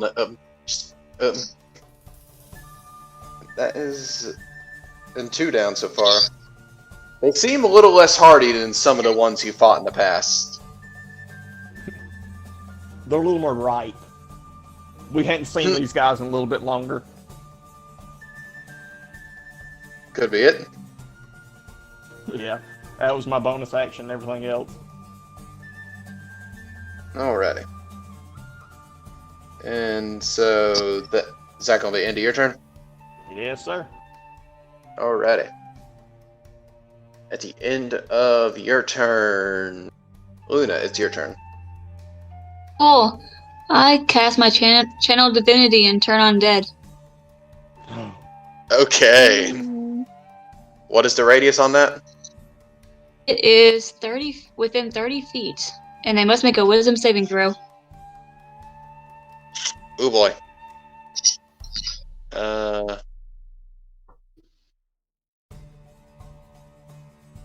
Okay, it is all but 2 of them. And what's their wisdom? Yeah, but they gotta fail. They also gotta fail.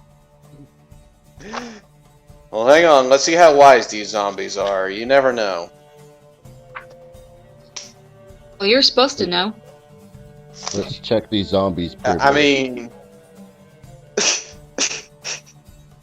I mean, look at that mug. Just that drool dripping out. I mean, just wise beyond their years, I'm telling you.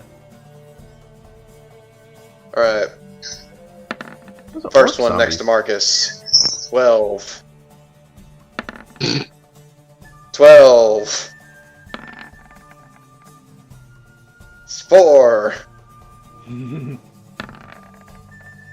18. It, Oh, 17. Oh, And that's the one in the snare. Can't fool him twice. And now the one next to Harper. 16. And the one next to Cyrus. 3. Alright, so the only ones that succeed are this one, and this one for hanging upside down is very brave. And do they have to flee from you on their turn, or what? Or is it immediate? hold on, I just changed it. Turn creature must spend its turns trying to move as far away from you as it can. And it can't willingly move to a space within 30 feet of you. It also can't take reactions. Okay. And that does end if they take damage, right?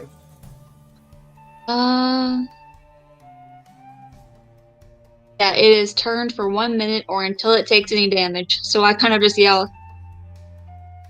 It's like, hey, if the ones are trying to run away from us, don't hit them. Fair. Alrighty. Luna, is that the end of your turn? No. I go toward the wagon. Fair. And I can't heal with the bonus action, so I'll have to wait to heal the horse. You actually can. Do you not have a healing word? Oh wait, is that a bonus action? Yeah. Oh, I do have healing word.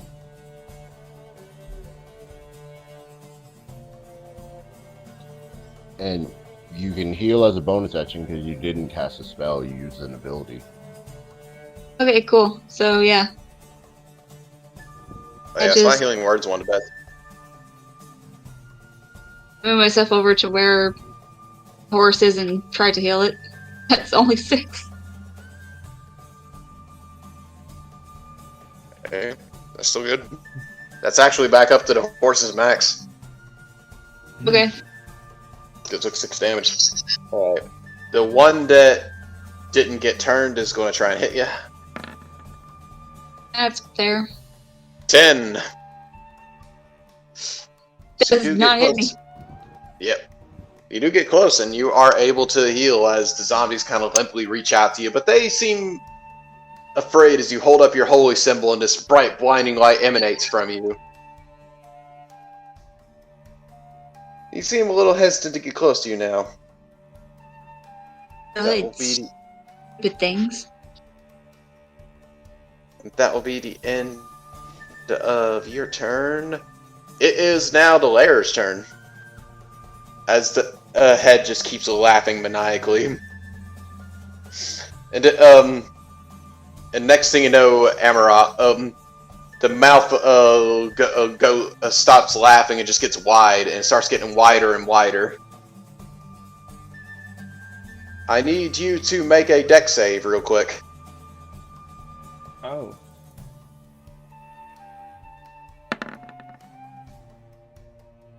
Oh. That's less good. That's 11. And as the rest of the party is gets ready to run, you see Amarok disappear.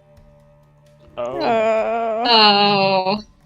As the head instantly grows wide and slams down onto him. Wait, it goes Was it wide like enough to swallow Emerald? Yep. And you just hear That's scarier than the zombies.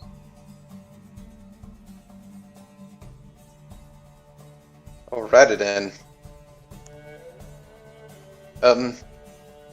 And also all the grass in the area starts to grow. Seem to grow.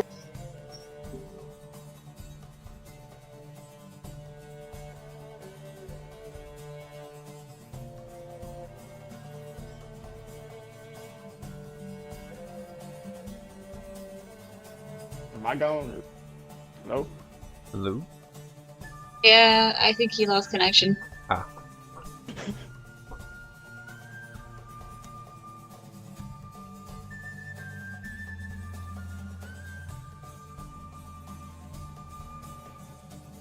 If I flash in now, get his attention. Yeah.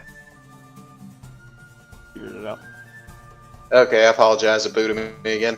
Nah, that's fine. It was literally, I said, okay, Marcus, it's your turn. Then it got quiet, and I'm just like, wait. I thought everyone was just waiting for a response. We're processing, okay? No, you said Fair. the last thing we heard you say was that the grass grew. What else did you say? I said the grass seems to be growing further and more and getting wilder. Marcus, it's your turn. So I see this skull swallow Amarok. So is it just floating there, or is it like it's just sitting there on these vines? Yeah, currently it is rooted into the vines. Okay. Then what I will do is that changes what I was going to do, but I'll look at the skull and I'll cast Scorching Ray at it. Okay. Yes, destroy my portal bag.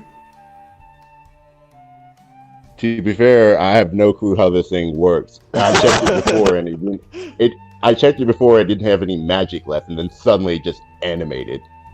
No, I have no idea what's going on. I'm just saying that. Oh goodness. And then because this is the first spell that I'm casting that does damage, I will do my thing and get to add an extra D8 to the damage. Okay.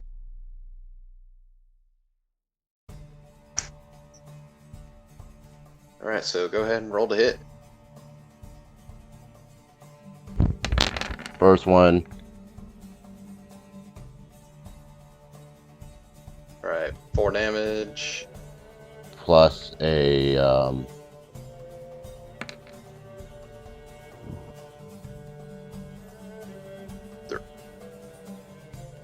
Alright, so that is 7 fire damage. And you see it hits the root, and the fire seems to quickly spread all across the body. You see, and the skull is currently burning right now as it still laughs. It's like, it doesn't matter. Oh, it's already too late.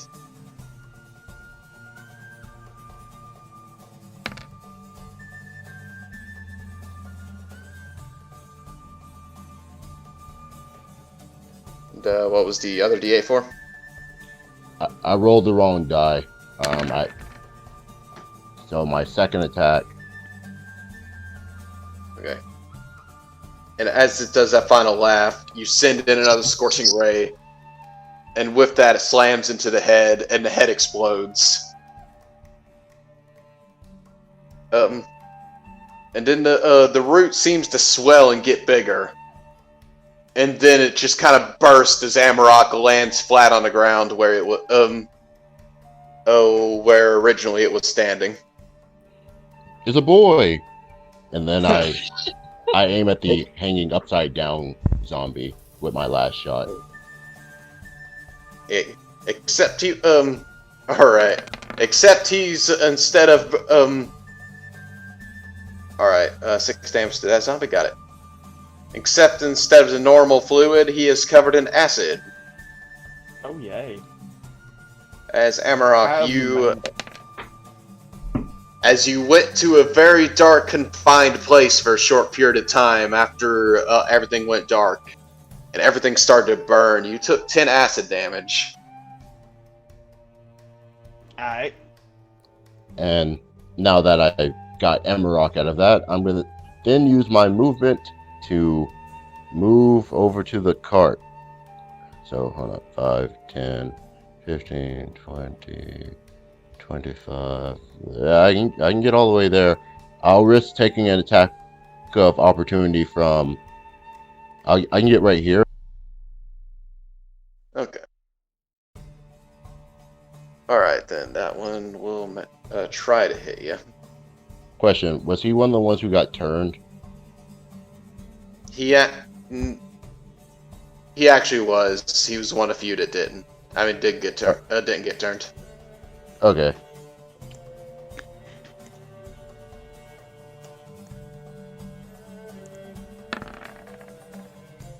Uh, 19 to hit. I'll let that one hit me. Alright. That will be for 2 points of damage. Okay. That was my action and my move, and I can't use my bonus action for what I was going to do, so that's the end of my turn.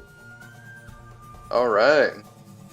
That will be the end of your turn, Marcus. Maddie. Oh. Oh, yay. Well then. Amarok's out of the creepy skull that talks, right? Yes, I have just been birthed in acid, so yes. Yeah. Yeah, Amarok's currently prone on the ground, covered in acid. So get over here. How big is he? Pretty big, like nearly 8 foot tall big. I'm Can't drag 7 him. foot tall. Yeah, I'm 7'10" at 28 pounds. So I couldn't drag him over there. Or carry him You could over drag there. him, definitely. Carrie definitely need an athletics check for that one. I don't want to drop him after he was in acid, so I think I'll just drag him. Like, alright, here we go. And start, like, shuffling. Okay. Amarok, you're now getting dragged across the ground as you feel grass kind of lashing onto you as you get dragged away. Yeah, I'm just like 1,000-yard stare, just processing all this and just digging a tunnel in the dirt here. She's like, up Just and at him, what the let's heck go. is today? Oh, Step God. out of it. You got bored. You got eaten by a skull. So I'm dragging her to the cart. Already. Okay, so you are able to drag her. Did I use... That took your movement, not your action. Well, Okay. Yeah. I was gonna say, because I like to cast Bane. ooh, okay. On which ones?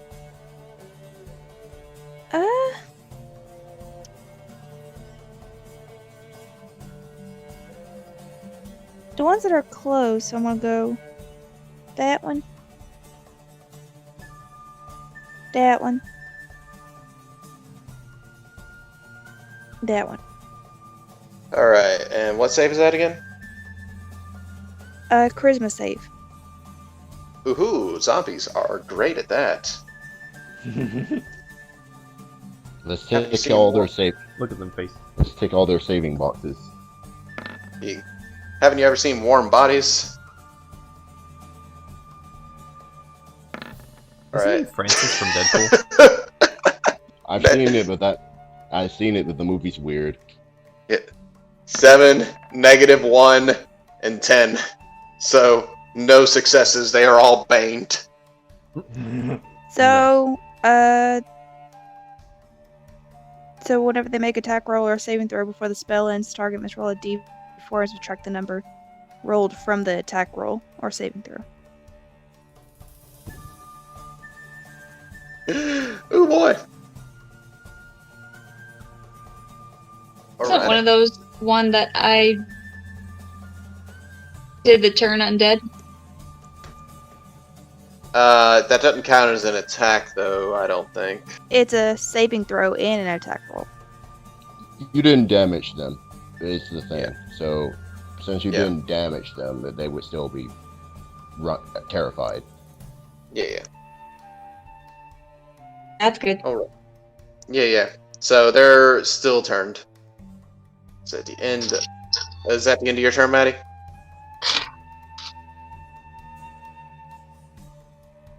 Yes. All right. It is now Harper's turn. As he is sitting in the driver's seat, and he's like, "Would y'all get in already?" And oh God, Amarok, what happened to you? I went to a dark place. I see that. And he sits in the driver's seat, and he is going to hold his action to drive off once everyone gets on the cart. And we'll use bonus action to give a inspiration die to Cyrus.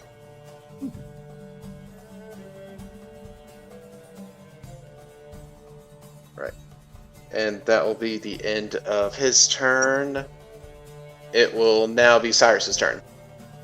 I look at Amarok and ask first time, and use bonus to inspire him.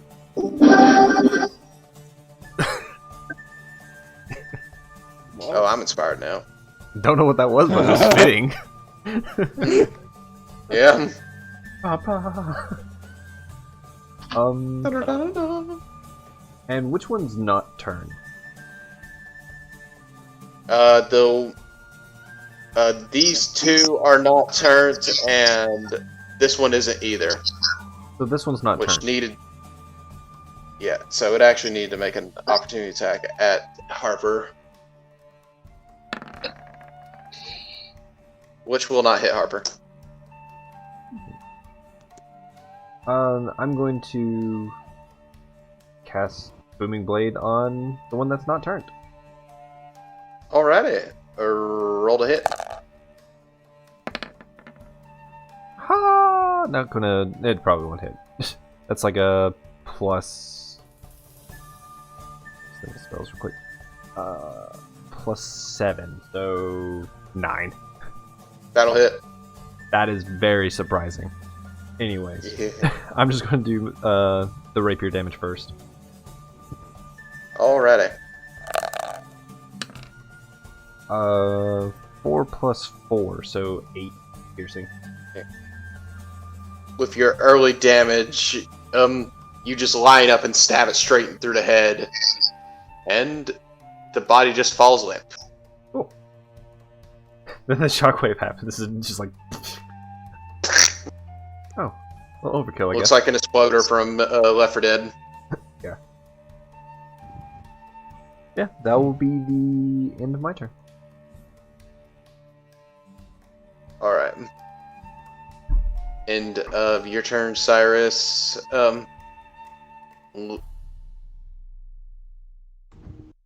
It seems I have deleted the zombie that had the initiative thing tied to him. Let's see. What does it do now? Nope. Well, it was on a 13 anyways. Yeah. So, zombies doing what zombies do best. They run. These run.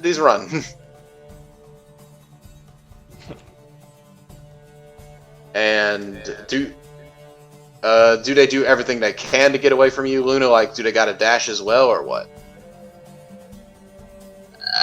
Let me double check. I just And know this they one- just try to get as far away from me as possible. So what I know off the top of my head, but hold on a second. But that one does get away. You get an opportunity attack from both Cyrus and Marcus. Ooh. I will go. What? No, it won't.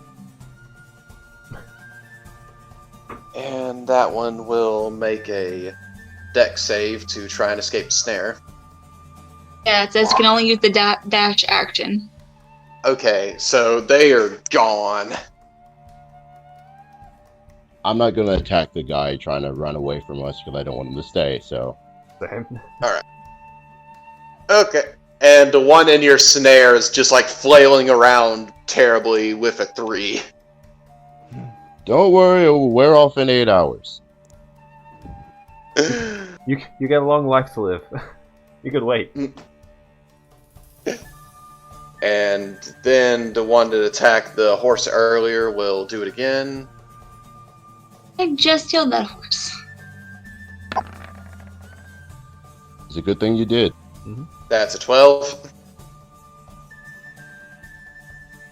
4. 3 damage to the horse. This one will come chomp on the horse as well.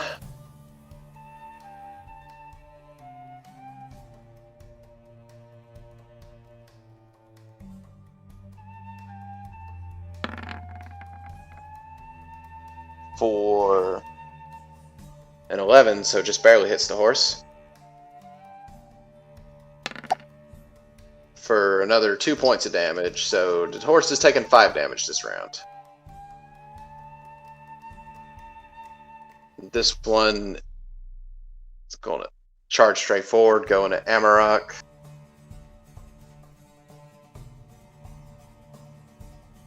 And it will attack for an 11.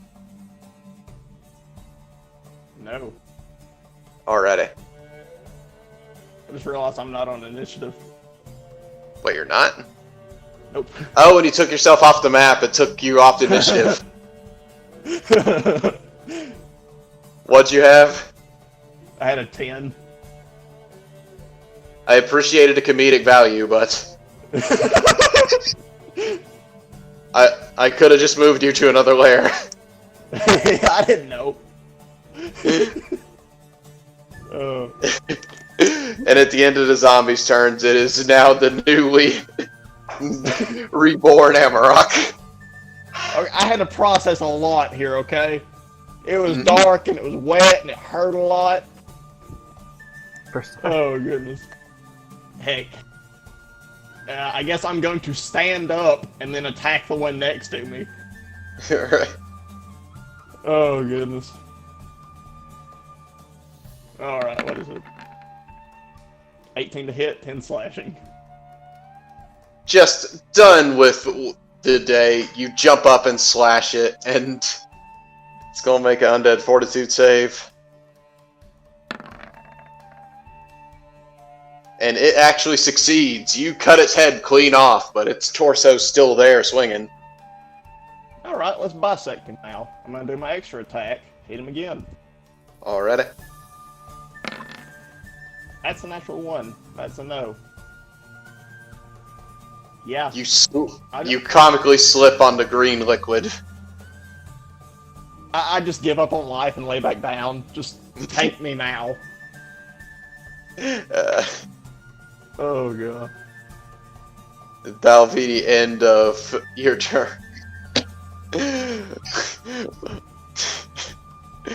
Okay. I actually needed to retract some stuff. I forgot about Bane. It's a D6, right, Maddie? It is a D4. D4. Alright. So, the first one of them attacks would actually missed. And so would a second one, so the horse actually took no damage because of Bane. Hey. Alright, good job, Maddie. Yay. Alright. And at the end of that, Luna, what you gonna do? Well, I'm getting kind of tired of this zombie doing this. So I'm just gonna whack him with my quarterstaff. Okay. Go ahead. Getting there. You have like a wicked sword, don't you? Yeah, but it does necrotic damage, right? Only on the wounding effect. Normally, it just does slashing damage. Okay. I was thinking that wouldn't probably affect them. But too late now. I already said what I was gonna do. No, it works. I mean, you were confused about it. You're still new to the sword. Yeah. Duct tape the sword to the stick. Alright, so you rolled a 13. That'll hit. So you can roll for the sword damage if you like. Oh, I can say I was using sword? Yeah. Is that one a D8? It's a D6. Okay, just one? Yeah.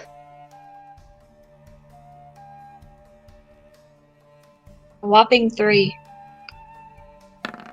Okay, plus your modifier, and it does succeed in the. It does succeed in that, so it does not take a wound, but it cannot regain hit points either. Woo! How That's would a good that thing. work with its undead fortitude? Would that cancel that out? It actually would. Hey. Right then. So yeah, that one could not make an undead fortitude save now. Right then. Is that the end of your turn, Luna?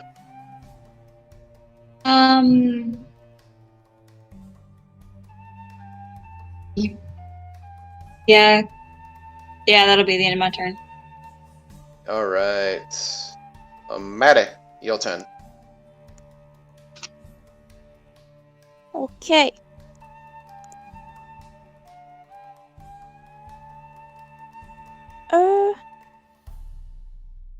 So which ones are running away? Because I don't want to hit those.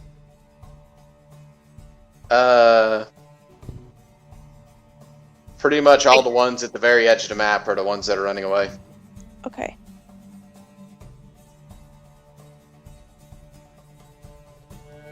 I'm going to move there and attack that one. Oh, sorry. Okay. Which one were you attacking again? I said I was Luna? going to move. Let's go move it there and attack that one. Aye. Alright, go ahead and roll to hit.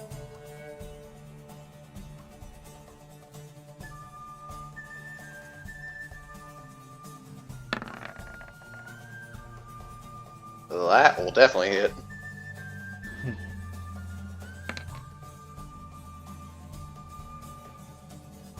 For 5 damage. And combined with what Luna did earlier, you actually cut that one down and it cannot undead fortitude. Okay. Can I look to the next one and hit that one? You can. That'll hit. For 6 damage. Nice.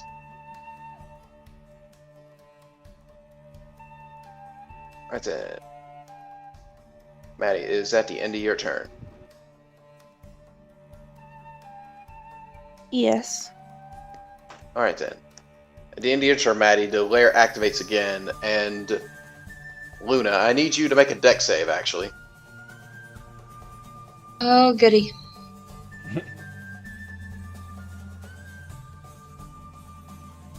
Oh, that's gonna be bad. That's a 9. Like I said, it was gonna be bad. As a vine emerges from the woods and quickly wraps have, itself around your inspiration. waist and yanks you 20 foot this direction. You have Bardic Good Inspiration. grief. Oh yeah, you have Bardic Inspiration, if you'd like to use that. Yes. It's a D6. Does that allow me to roll again? It just allows you to roll a d6 and add it to the roll. Whatever might help. Oh, that might not help. That's a 5. A 5? 14. Not, it actually allows you to make it. Oh, yay. Right.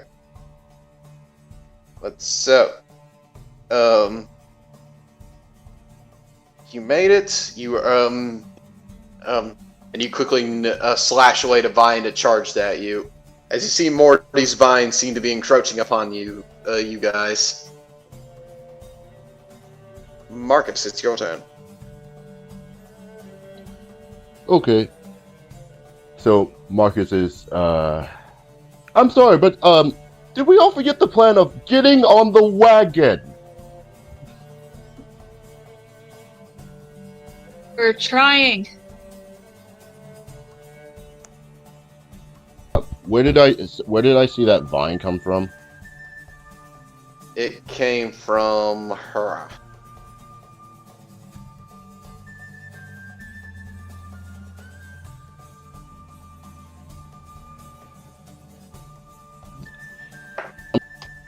I'm going to bring out Draco. He's going to be giving off like a little bit of a white light, and then I'm going to shoot this guy.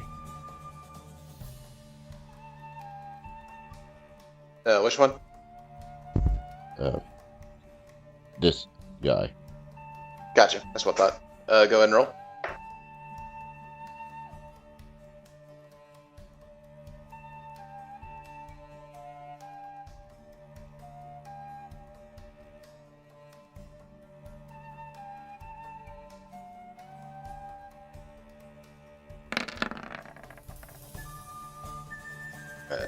Ooh, nice. As you do, the body just well, can I make a 4-2 save? If he makes it. Oh, that's a fail.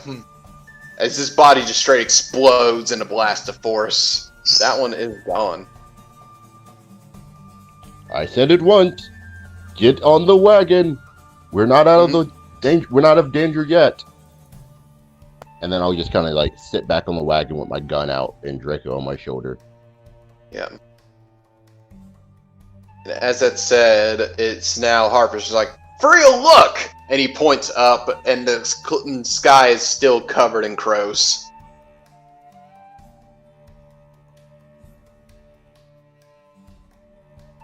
And he will use a third bardic inspiration on Luna again. It's like, hey, I think you need it most of all. And gives it to you. Thank you. And Die. And Harper will keep his action held to take off on the cart. Cyrus, it's your turn.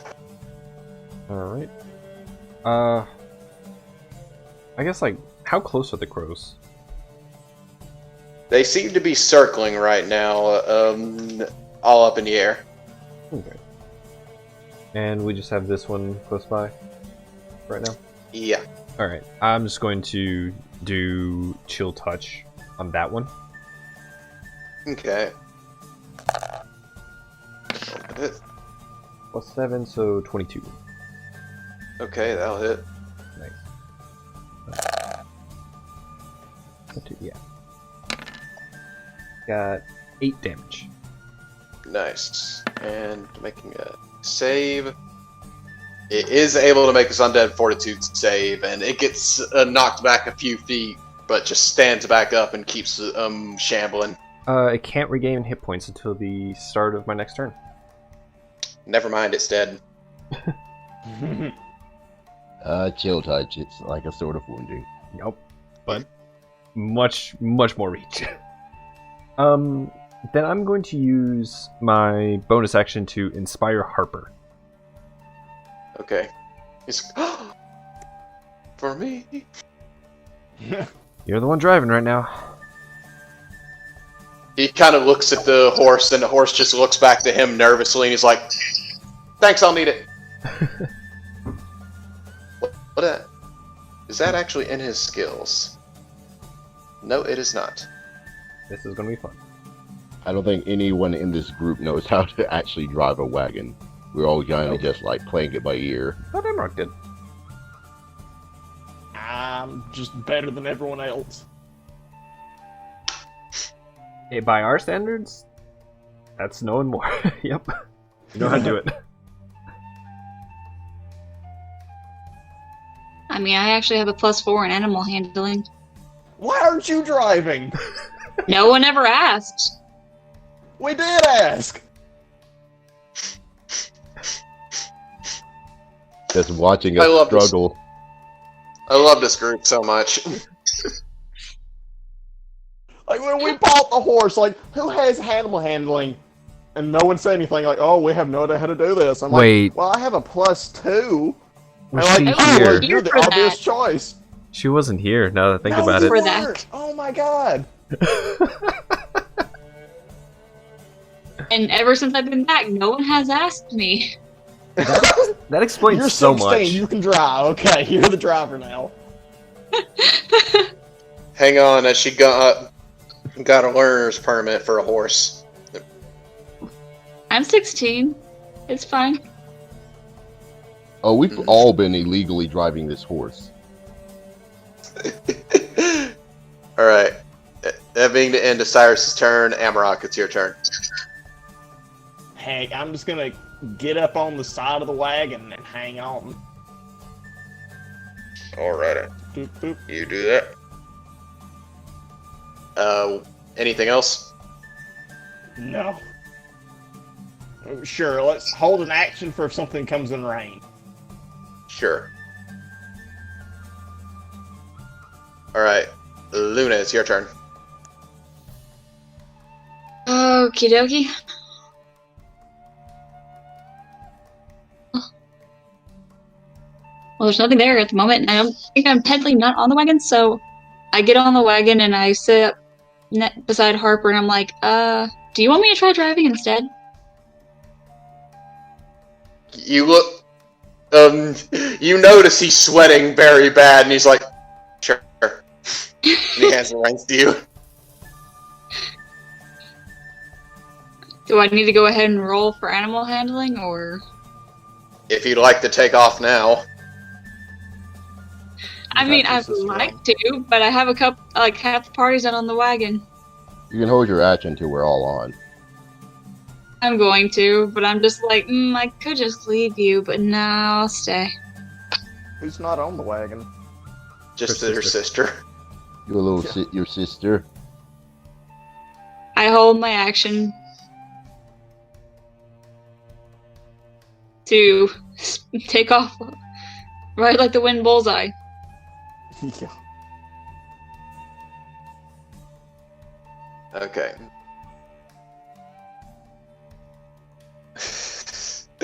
At the end of Luna's turn, it's Maddie's turn. I guess I will get on the wagon. You will. Alrighty then. What? Will that be the end of it, or what? Yes. Alright then. If that being said, everyone is on the wagon, Luna. Okay, hold on, So- I gotta pull the thing about up.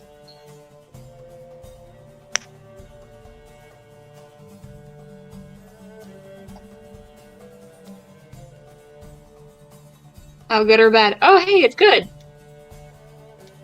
20. You've never driven a horse before at all, and but you're just like, I read about it. And Reading is the same as doing, it's fine. and you slap the reins, and Harper just flies back out of the driver's seat and lands in the back of the car. As you guys take off down the road. And there's a feeling of cheer as all of you seem to have gotten away from it. Then, Amarok, the scent of undead hits your nose as you see undead further down the path. Anyone who has arms, get ready to shoot. And your held action will prompt Amarok. Alright. Hitting them with my halberd.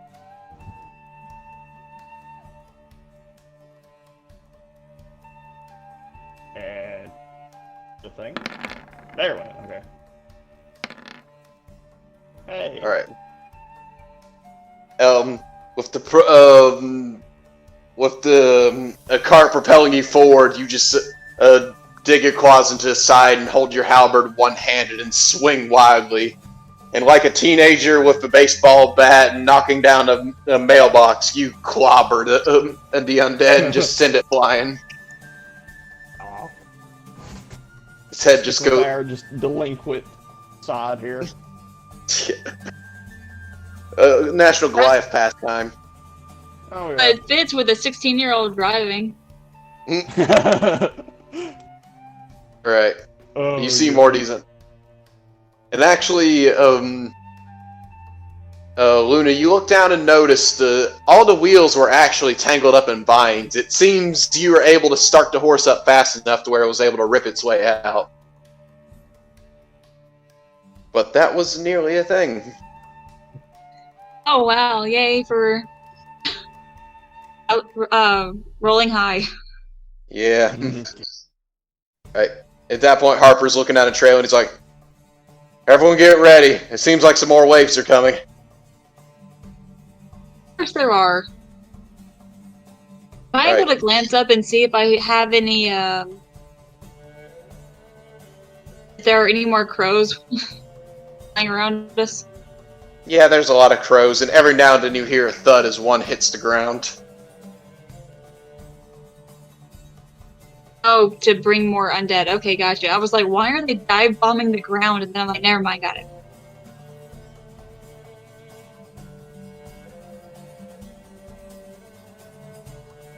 Alrighty. Good. And if no one is doing anything on their turn, we'll see what happens. Heck, hold another action. Well, Alright. I was Fully gonna. in the wagon, I guess, and hold another action. I was gonna try something. How far away are the undead from us? Okay. There is some currently coming up on the trail right now. So am I allowed to take an action right now? If you'd like to, yeah. Okay, I'm gonna reach up and gently pet the horse. You'll be okay. You can get through this. And I cast Sanctuary on the horse. Smart. Smart. But yeah, you can hold an action or use an action in preparation of something. Okay. Now I'm gonna just cast Sanctuary because it's a bonus that's a bonus action that will last for a minute, and then my action I will hold is I will fire my gun at I'll cast Firebolt whenever one gets in range. Okay. Alright. Is that all the turns or what? I'm going to keep chunking out a chill touch on anyone who's in range. Okay. Because that's 120 feet. Alrighty. I mean, I can't cast a spell and drive at the same time, can I? I'll say you can. I can. I'm going to say now, because right now, any undead that would be coming toward the horse is going to move around it. Just run away. Fair. The Sanctuary was a really smart move. Okay. Well, it's not my turn right now anyways, right? It's whoever wants to do a turn right now. In preparation or do something right at the moment.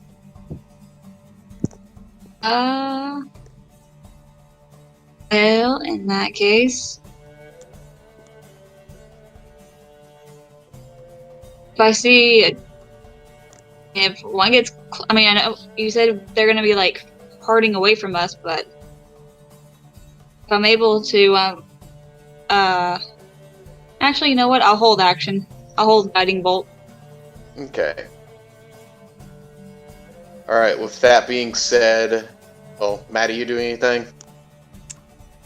I'm just gonna put a reaction for if anything tries to attack the cart, I'm going to defend it. Alrighty.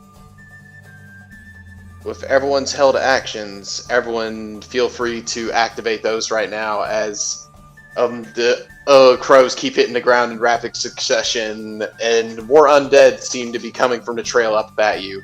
And occasionally, giant tangles of vines seem to all be coming upon you. I'll aim it at the vines, but like, since this is going to be the first damage spell I cast, this turn, I'll add my extra die of damage if it hits, and I'll cast Firebolt, do my Firebolt spell on a bundle of vines that seem like it's coming at us. Alrighty.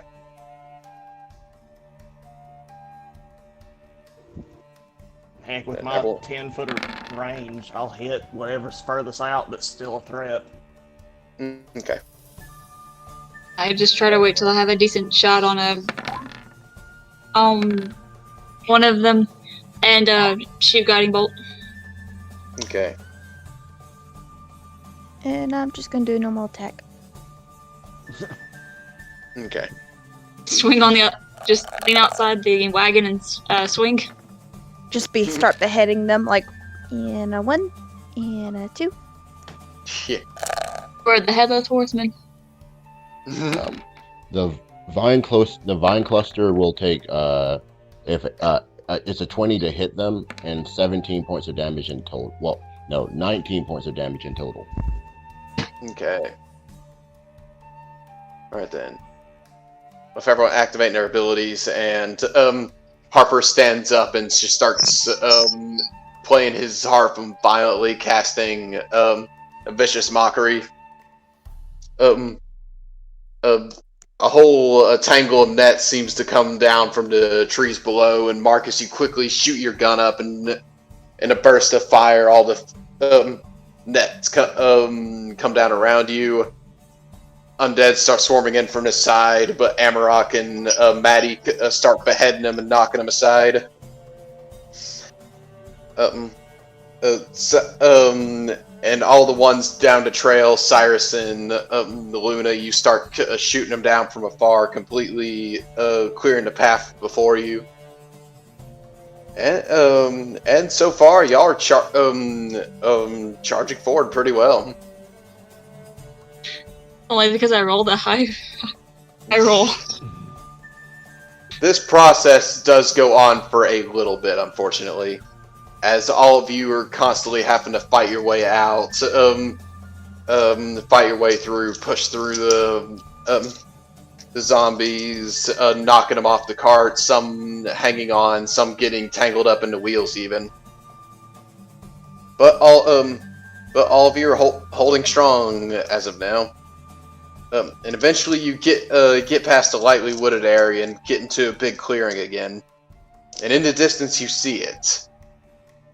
There's a great roaring river down the way.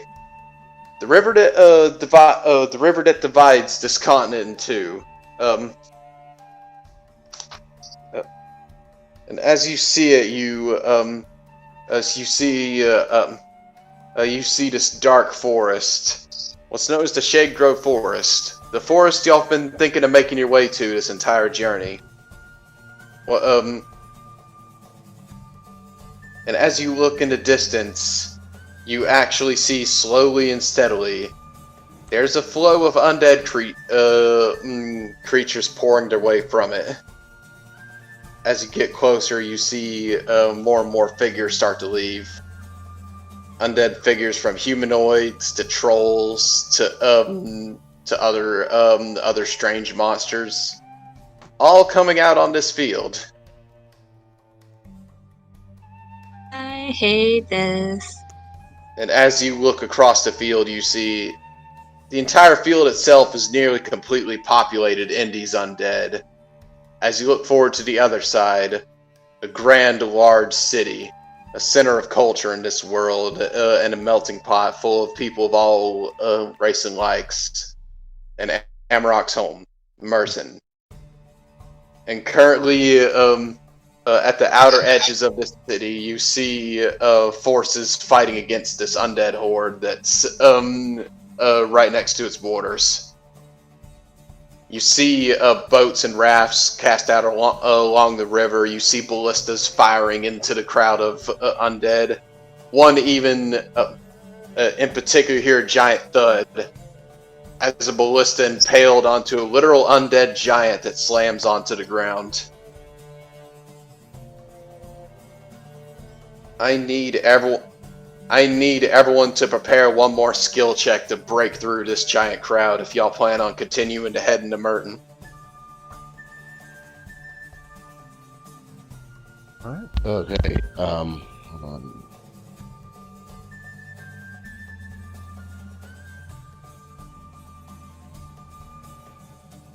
Everybody I have a inspired? spell. I have a spell, but I need to look at its specifications first.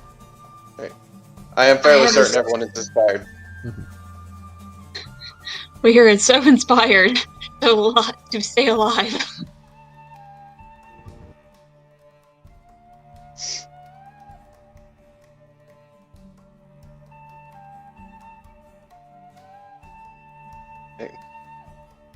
Man, Amarox is taking this like a blow to the gut.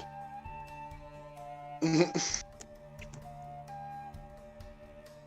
Harper's kind of staring out in the crowd. Is like, okay, I think with Shatter I can probably bust a hole in, but after that, oh jeez.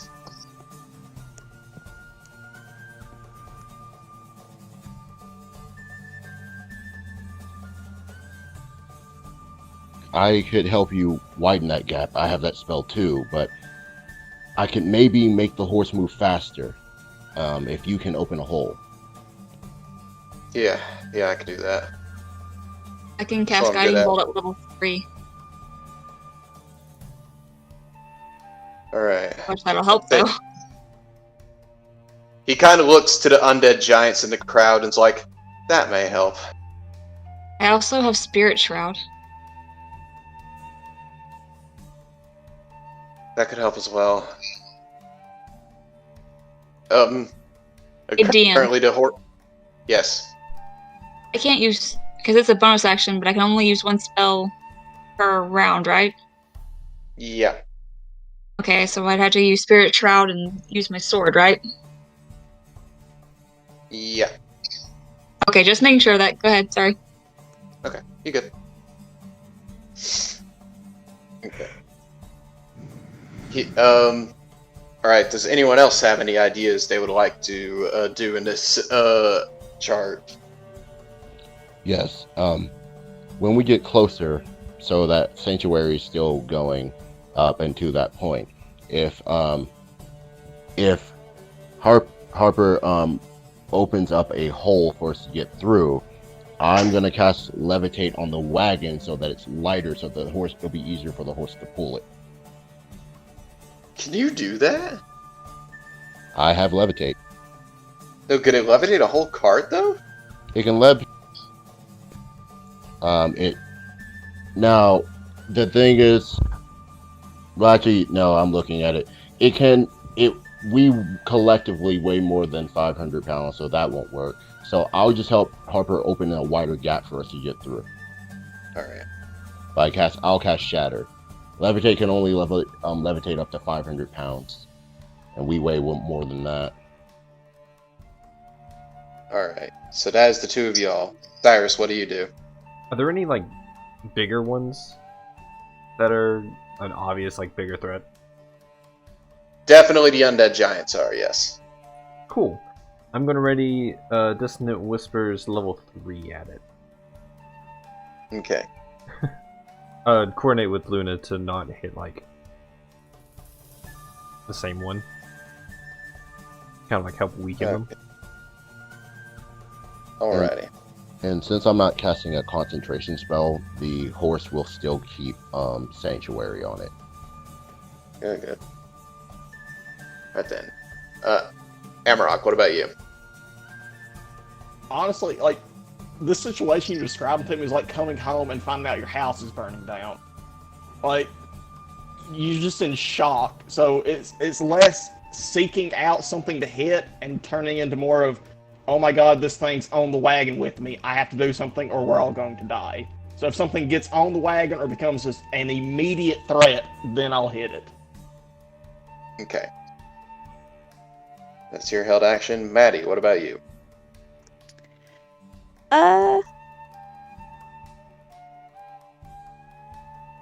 See, I'm gonna cast Searing Smite, Mm. and then I'm gonna hold to attack. All right. Also, Marcus, is Sanctuary a concentration? I'm not seeing it as one. Yeah, it is.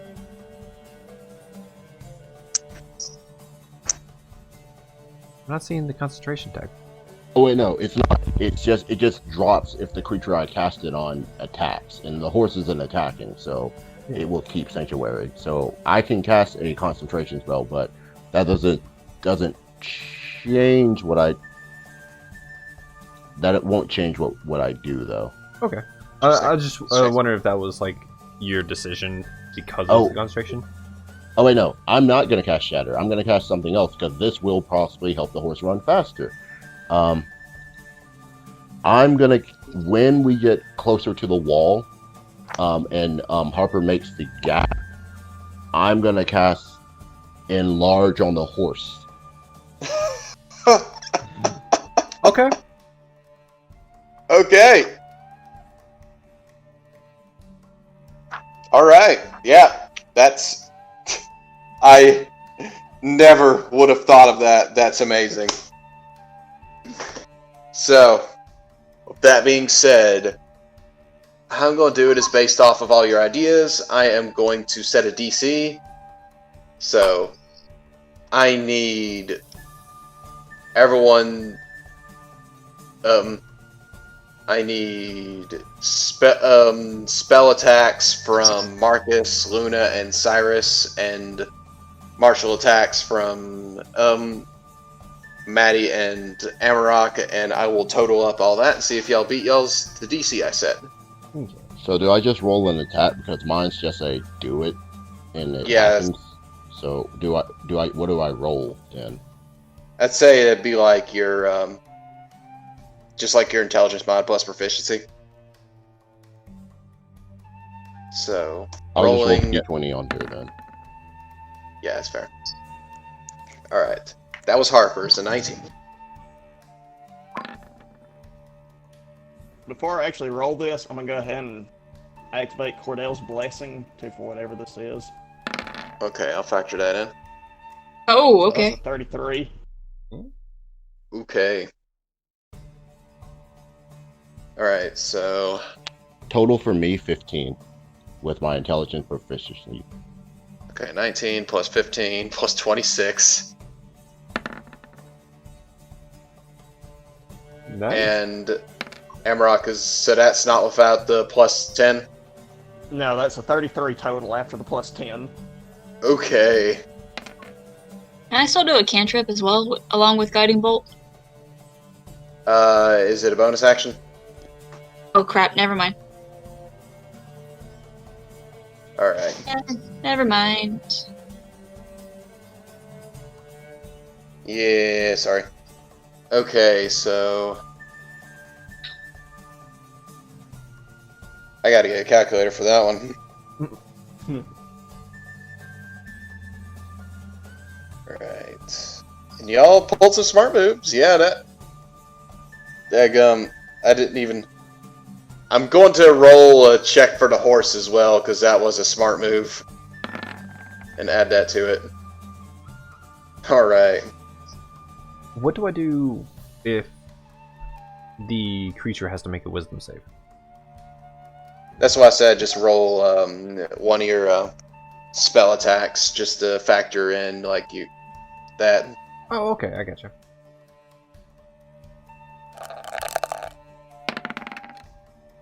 And that's a +7.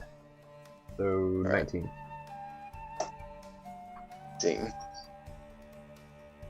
The total for that was 136, and the DC I set was a 70. Crushed it! Woo! So, just charging in, Harper stands to the top of it. He just kind of rolls his shoulders a bit, and he's like, "Let's see how this goes." and he will pluck his harp, and he will open his mouth and let out this horrible, insane roar that you never heard out of him before, as he casts Shatter at a 4th level. And as you're charging into this crowd, the crowd bursts apart. And that's when the horse enlarges, and the horse starts trampling over all the enemies in the field. Mark's quickly grab the reins and start adjusting them and refitting them to where the horse holds on, and the cart is barely able to hang on to the horse, but the horse is barreling through fairly easily. With its new size, two of the undead giants take notice of this horse and reach out for it. Luna, you just step forward and hold this giant javelin of light in your hands and throw it at the undead giant, slamming it right in the face. And after a quick flash, its head explodes as it falls backwards. And as another one comes in, Cyrus, you stand on the opposite side of Luna and just let out this hurl of insults toward the undead giant, and you see its brains just start bleeding as its head's racked in pain, and it just falls backwards, crushing a bunch of undead as it goes.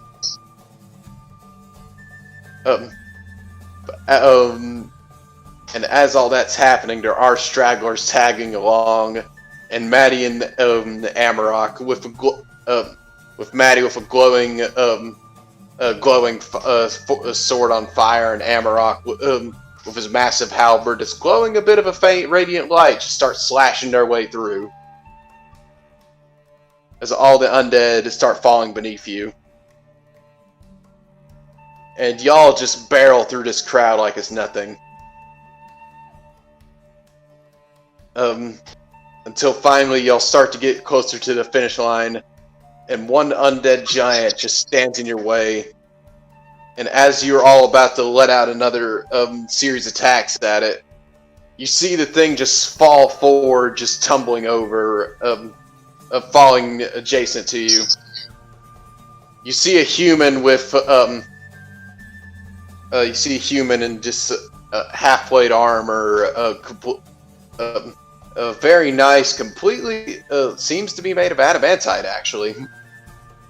As he's well decorated, his hair's all tied back around his hair. This long black hair with streaks of white through it. Seems to have a very scruffy beard and just has a bright smile with a toothpick in his mouth. He just looks to Amarok and says, "Good to see you, old friend." And Amarok, you recognize this as Mugen. Oh. The head of the guards in the research ward. And as he says that, there seems to be an army charging around him, and as you're closer to his side, you see more of the forces of Merton fighting back.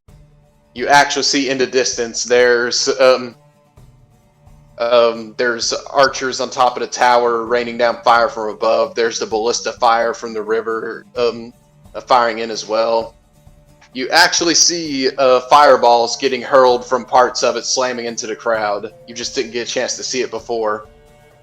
You do see one strange sight in particular, as you see one elf standing kind of off to his side, and he seems to be sweeping his arms across the field. And as he does, there's giant vines that burst out of the ground, taking down undead with him. You see one crowd of undead just explode around one figure as a giant burst of radiant energy seems to emanate from nowhere, as this dwarf's letting out this large battle cry as he's knocking them all away. And there's these other interesting people of interest all just knocking their way through this crowd and carving their way through, until Mugen lets out the cry, "They're here! Get back into the city!" And as that does, the people start retreating, and you hear Mugen yell, "Get past the pillars!"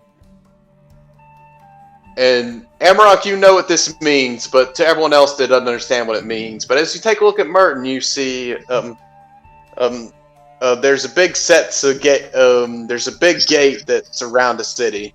All made of stone, but in the distance around the city, there's these giant pillars that stand tall. And currently, everyone's running to the other side of the pillars.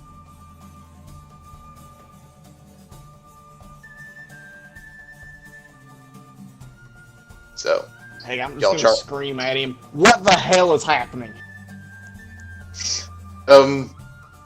at that point, his smile kind of fades, and he's like, "You tell me!" And it's like, "Now get behind the pillars already! He's about to light this place up!" I'm still driving the horse, aren't I? Yeah. Our horse is still huge, by the way. Yeah. Yeah, but as long as I can still control it, I put in the direction of what he said, where he said. Alrighty. So you charging with the crowd, you all get behind the pillars. And it takes a little bit, but people are starting to come through. They're having to fight off the undead at the edge, but they're holding the spot by the pillars. You're not sure what's happening until finally you see the last person back off behind a pillar. And as soon as he does, the temperature in the air just spikes as fire just lights up from the ground. Emanating from each pillar, you see surrounding the city this giant wall of fire connected between pillar to pillar, just completely surround it. As the undead start to get torched as they get close. You see this firewall last as the undead are just standing on the other side of it, just staring through it. And at that point, Mugen's like, "Old friend, I am glad to see you. But I was told to come out here and wait for you. Then that happened."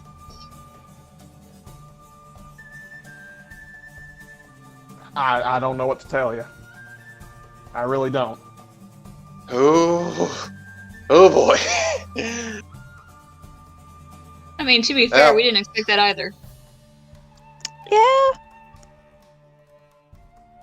I would hope not. It's not surprising, but also we weren't expecting it. It's kind of 50-50 right there. The toothpick just kind of drops from his mouth for a second as his mouth just hangs agape. He just pulls another one out of his pocket and sticks it in his mouth. You're not surprised by that. We've had a rough few months. I had a rough last night. This is every other day with us. Not to this extent, though. No, they spiced it up a bit. And I'm kind of This I know. Undead army is new. Yeah, this is definitely up there on the scale of severity. Like I said, they spiced it up a bit. Harper just kind of sticks his head out. I've only been with them for about a week. Everything they say is true. He just falls backwards into the cart. See, I it's look his back at fault, Harper. they're Are you after him. okay? Yeah. I'm good. I'm good. If I'm able to, I just kind of like pat him on the head. He actually recoils a bit, then just kind of lets it happen.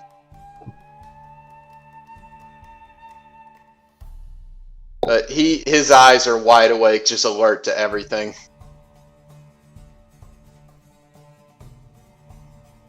And anyways, Mugen's like, well,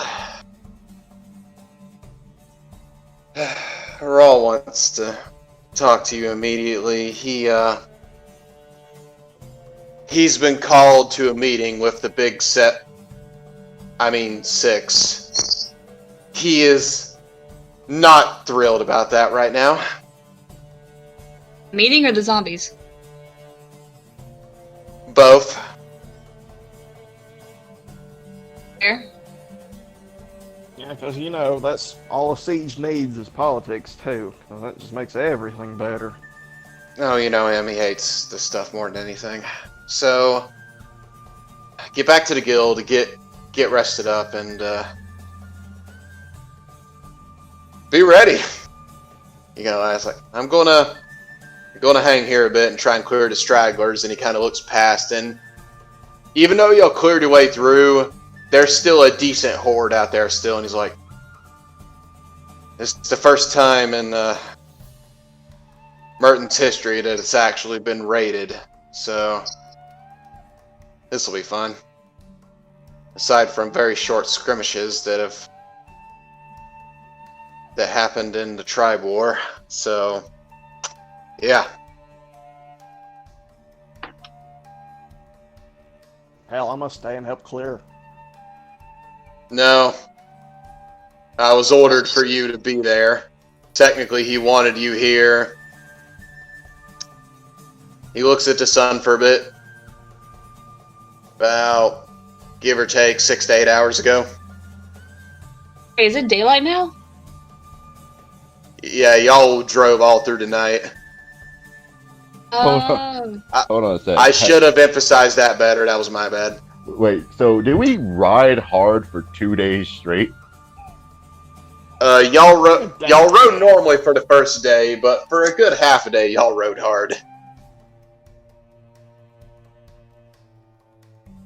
Is our horse even still alive? Exhausted, but breathing and giant. It's like the guy from Marathon that just killed over once he got there. Mostly frothing, too. He's like, yeah, so Muga's like, at any rate, the best thing for Raw right now is just to roll with him. We'll clear this out. It'll be a good chance for everything to go.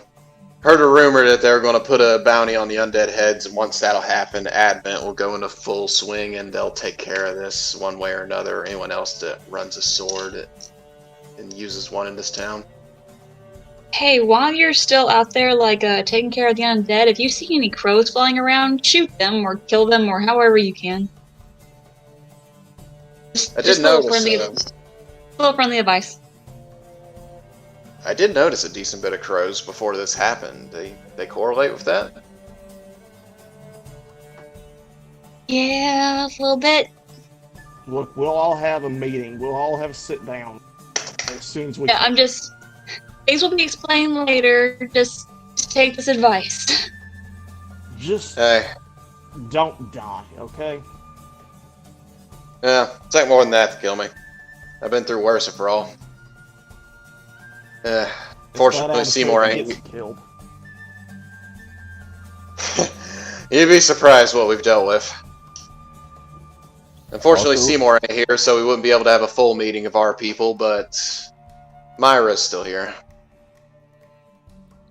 Also, for anyone who has dropped, work on sanctifying the bodies, whatever you have to do to stop them from rising up again.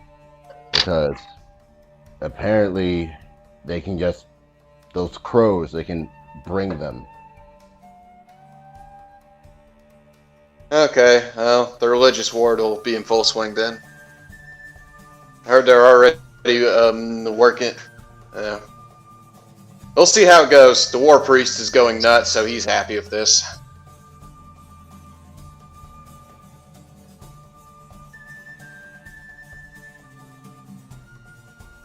Yeah, Marcus is just gonna fall back into a wagon because I have nothing left spell-wise, so I'll lay down next to Harper and just wait for us to get to the other part of the academy. I actually do have a couple spells left, but nothing to really help. Unless I just want to burn through them all. Yeah. I technically could. Just do. Wait, how many rounds do I have? 1, 2, 3, 4. Just do 4 rounds of guiding bolt. Pest control. You guys just see Cyrus, he's all giddy. He's like, that was so much fun. We definitely made an entrance. Harper just looks at you deadpan. Actually, can I do that? Can I just cast guiding bolt at larger targets? Yeah, you can. Cool. I would cast one at 3rd level, 1 at 1st level, and 2 at 2nd level.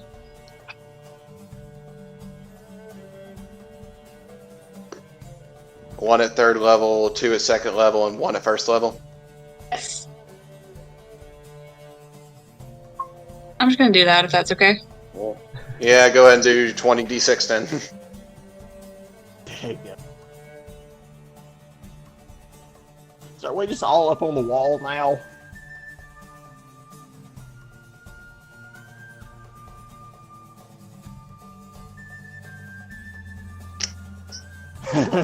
God.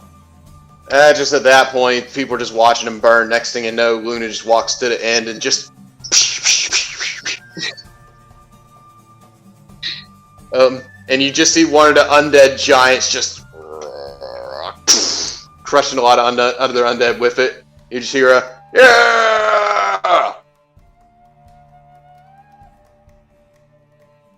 As there's a cheer that gets let out. It's like, okay, now I am exhausted. I go back up to the wagon and grab the reins. I wash my hands of this scene. After a minute, our horse will shrink back down to normal size. Okay. As the horse goes back normal size, Mugen's like, "Hey, you, escort him back to the guild." And all of you are just, and one of the soldiers takes the horse by the reins and just guides y'all through the city. All of y'all just sit there, hardly even take anything in, just completely drained after a good hard day of traveling and fighting for your lives. Your horse looks like it's ready to drop at any moment. Eventually you make it back to the guild. And through just haze, you hear him say, "I'll take care of your horse." You get up top. Next thing you know, all of you are sitting in a waiting room. Just kind of exhausted. There's some other people in the waiting room as well.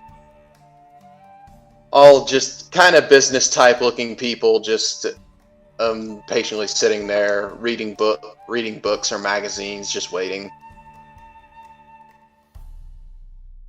I sit down and All of pull you Maddie get- beside me.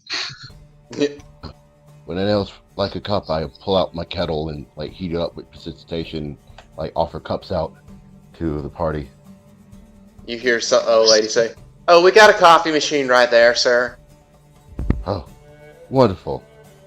The City of Wonders. Hey, and you see, it's a fairly sophisticated coffee machine. Has Marcus some will- little Bunsen burner attached to it that's used to heat the kettle. Marcus will go get everyone a cup. Keep us going a little bit longer. Amarox is flip-flopping between just utter despair and just blinding rage.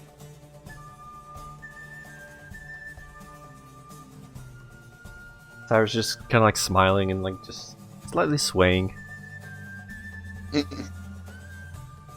Alright. Fight the urge to punch Cyrus and also to slump onto Maddie and fall asleep. Maddie will also fall asleep. And around that time, you just hear in the other room just a flat, just kind of a as someone lands in a room, and you hear, "It's bullcrap, absolute bullcrap. Why are they so freaking concentrating that now?" As you're yelling in the other room. Then you hear, "Sir, would you like to?" "Yes, bring him in." At that point, the door opens up, and it's like, and you actually see someone you haven't seen in a while. You see Myra, the main secretary of Brawl, stick out. She's a middle-aged elven woman. Has this nice kind of tan features, a bright smile. She has long blonde hair tied back into a bun. She kind of has she has spectacles that she wears at all times. Usually always has a clipboard and the ink ready, using your normal. She seems just like you last saw her. She's usually following Raw around, helping him take care of his business. It's like, "Hey, Rock and friends, we will see you now." You just hear a guy say, "I've been waiting here since 8 a.m. Why did they get to go?" It's like, sir, I'm just gonna you are a look at it valued and just customer and shut you've up. seen the time. Hey, you can't talk to me that way! He just did.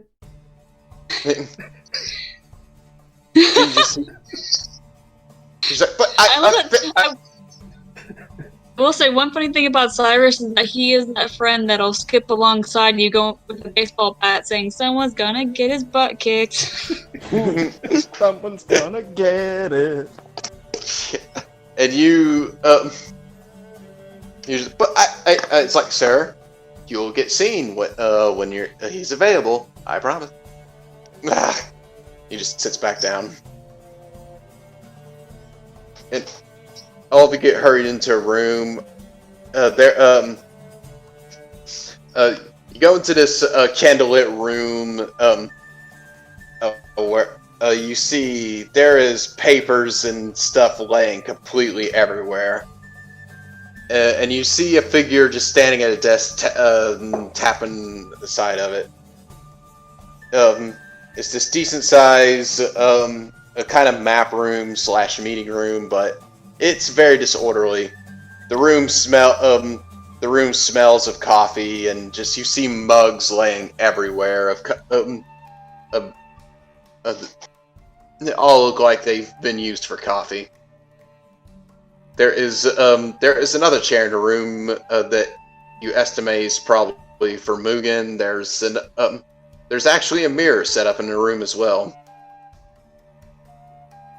in the place of where one of the chairs to be sitting, and that's about it. And Amarok, you also know there is a kind of observant balcony up ahead, above you.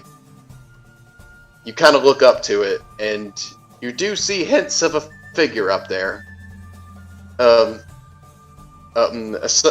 smaller silhouette in the dark, but you see the silhouette wave at you as you look up.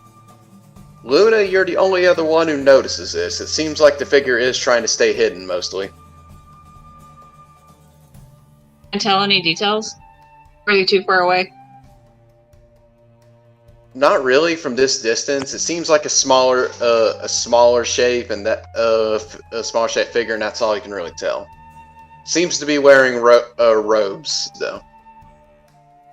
Just the panicked expression, the hard expression he's wearing softens and just gives a smile and nods. Okay. And around that time, the tapping figure on the desk just... and the figure turns, and you see this older half-elf figure, who has he has brown hair, brown short spiky hair with gray streaks through it. He has this 5 o'clock shadow that seems to always be there. Like, it doesn't even look like it was really intentional, but it seems, yeah. Which is kind of unusual for elves. They normally don't have facial hair like this. You see in particular these very sharp, piercing green eyes. And so bright green they even seem to shine in the dark a little bit. It's strange. He's wearing kind of light robes. They look pretty comfy. He has a bit of a coffee stain on the side of his mouth. Then he's like, Amarok, good to see you're well. I trust your journey was riveting. Yeah, you've seen what we passed through coming in. Right. I did. That. What is that? I was hoping you would know. That's what I'd like to know.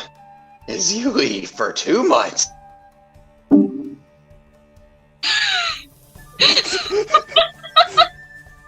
Really, you cut up right then. You leave for 2 months, bong.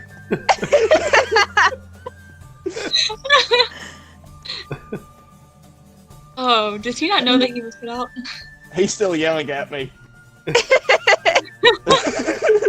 He's just yelling in the background. No, it's like in SpongeBob where it's just like 2 hours later. Yeah. Did I get disconnected at a very comical time? Very Yes, you common. did. You leave You for 2 literally months, got this- bonk. You literally got. You were gone for 2 months, and then bonk. Perfect. I only had the idea when I could just hear laughing in the other room. It's like And wait, 24. I don't hear the laughing. 24 hours later. And another thing. Oh god. You're gone. Oh, what he said was, you were gone for a month, and you bring back this. What happened? And I'd say that's a They good got rap. here before us. Okay, we came through that. We didn't bring anything here. Shut up, this mic. Yeah. Go with it. I just whispered to Luna's like, they don't even know the technicalities. What are you like? Yeah, you people giving all our secrets away. Shut up. Shut up. And at that point, he looks to Myra. Does that check out? And she's like, shortly after you told Mugen to go out on the road and look for him, the first one appeared coming out of Shade Grove Forest at approximately 8:45. Then the horde slowly grew. The rest of the town took notice. The religious ward was dispatched, along with some of the other base guards. Then the threat level reached critical when undead giants and trolls started to appear. And they showed up around lunchtime. It's like, alright, thank you, Myra. Alright, I guess that technically checks out, but there's still a coincidence there that I don't believe in. I'm not denying we're not a target, but we're not the only one. We are in the most prosperous city there is. And you think that it's a coincidence that they're just here for us? Yes. It's my luck. Yes, I believe it. That I have 4, maybe 5 friends in this entire world, and one of them just happens to get wrapped up in something way bigger than he knows.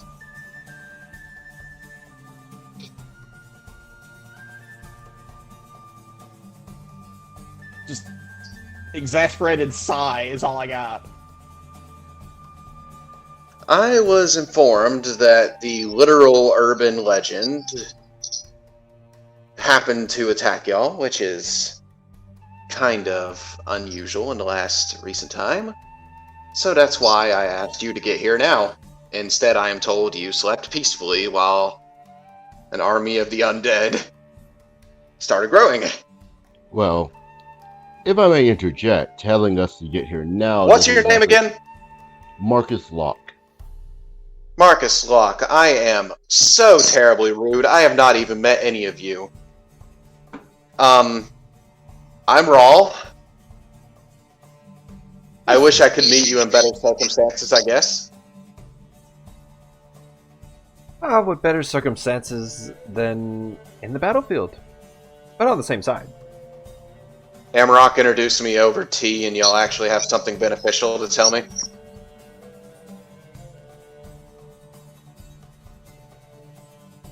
Well, if I may interject, the reason we left so late is because we did not know the severity of why you were sending us a message. You told us to get here now. You didn't tell us why.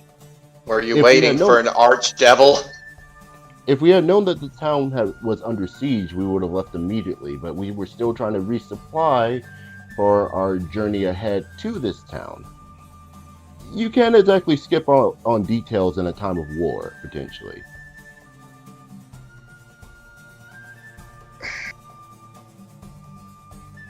If your mission is key. As your source of information is pointed out to you also, we did have a run-in with the Crow. We didn't handle that too well. We suffered some injury. We had to rest. You push too hard too quick after something like that. Mistakes will happen. Everything goes bad. I guess that is fair enough. But this is quite a mess. And I'll say that's probably a good wrapping up point for this evening.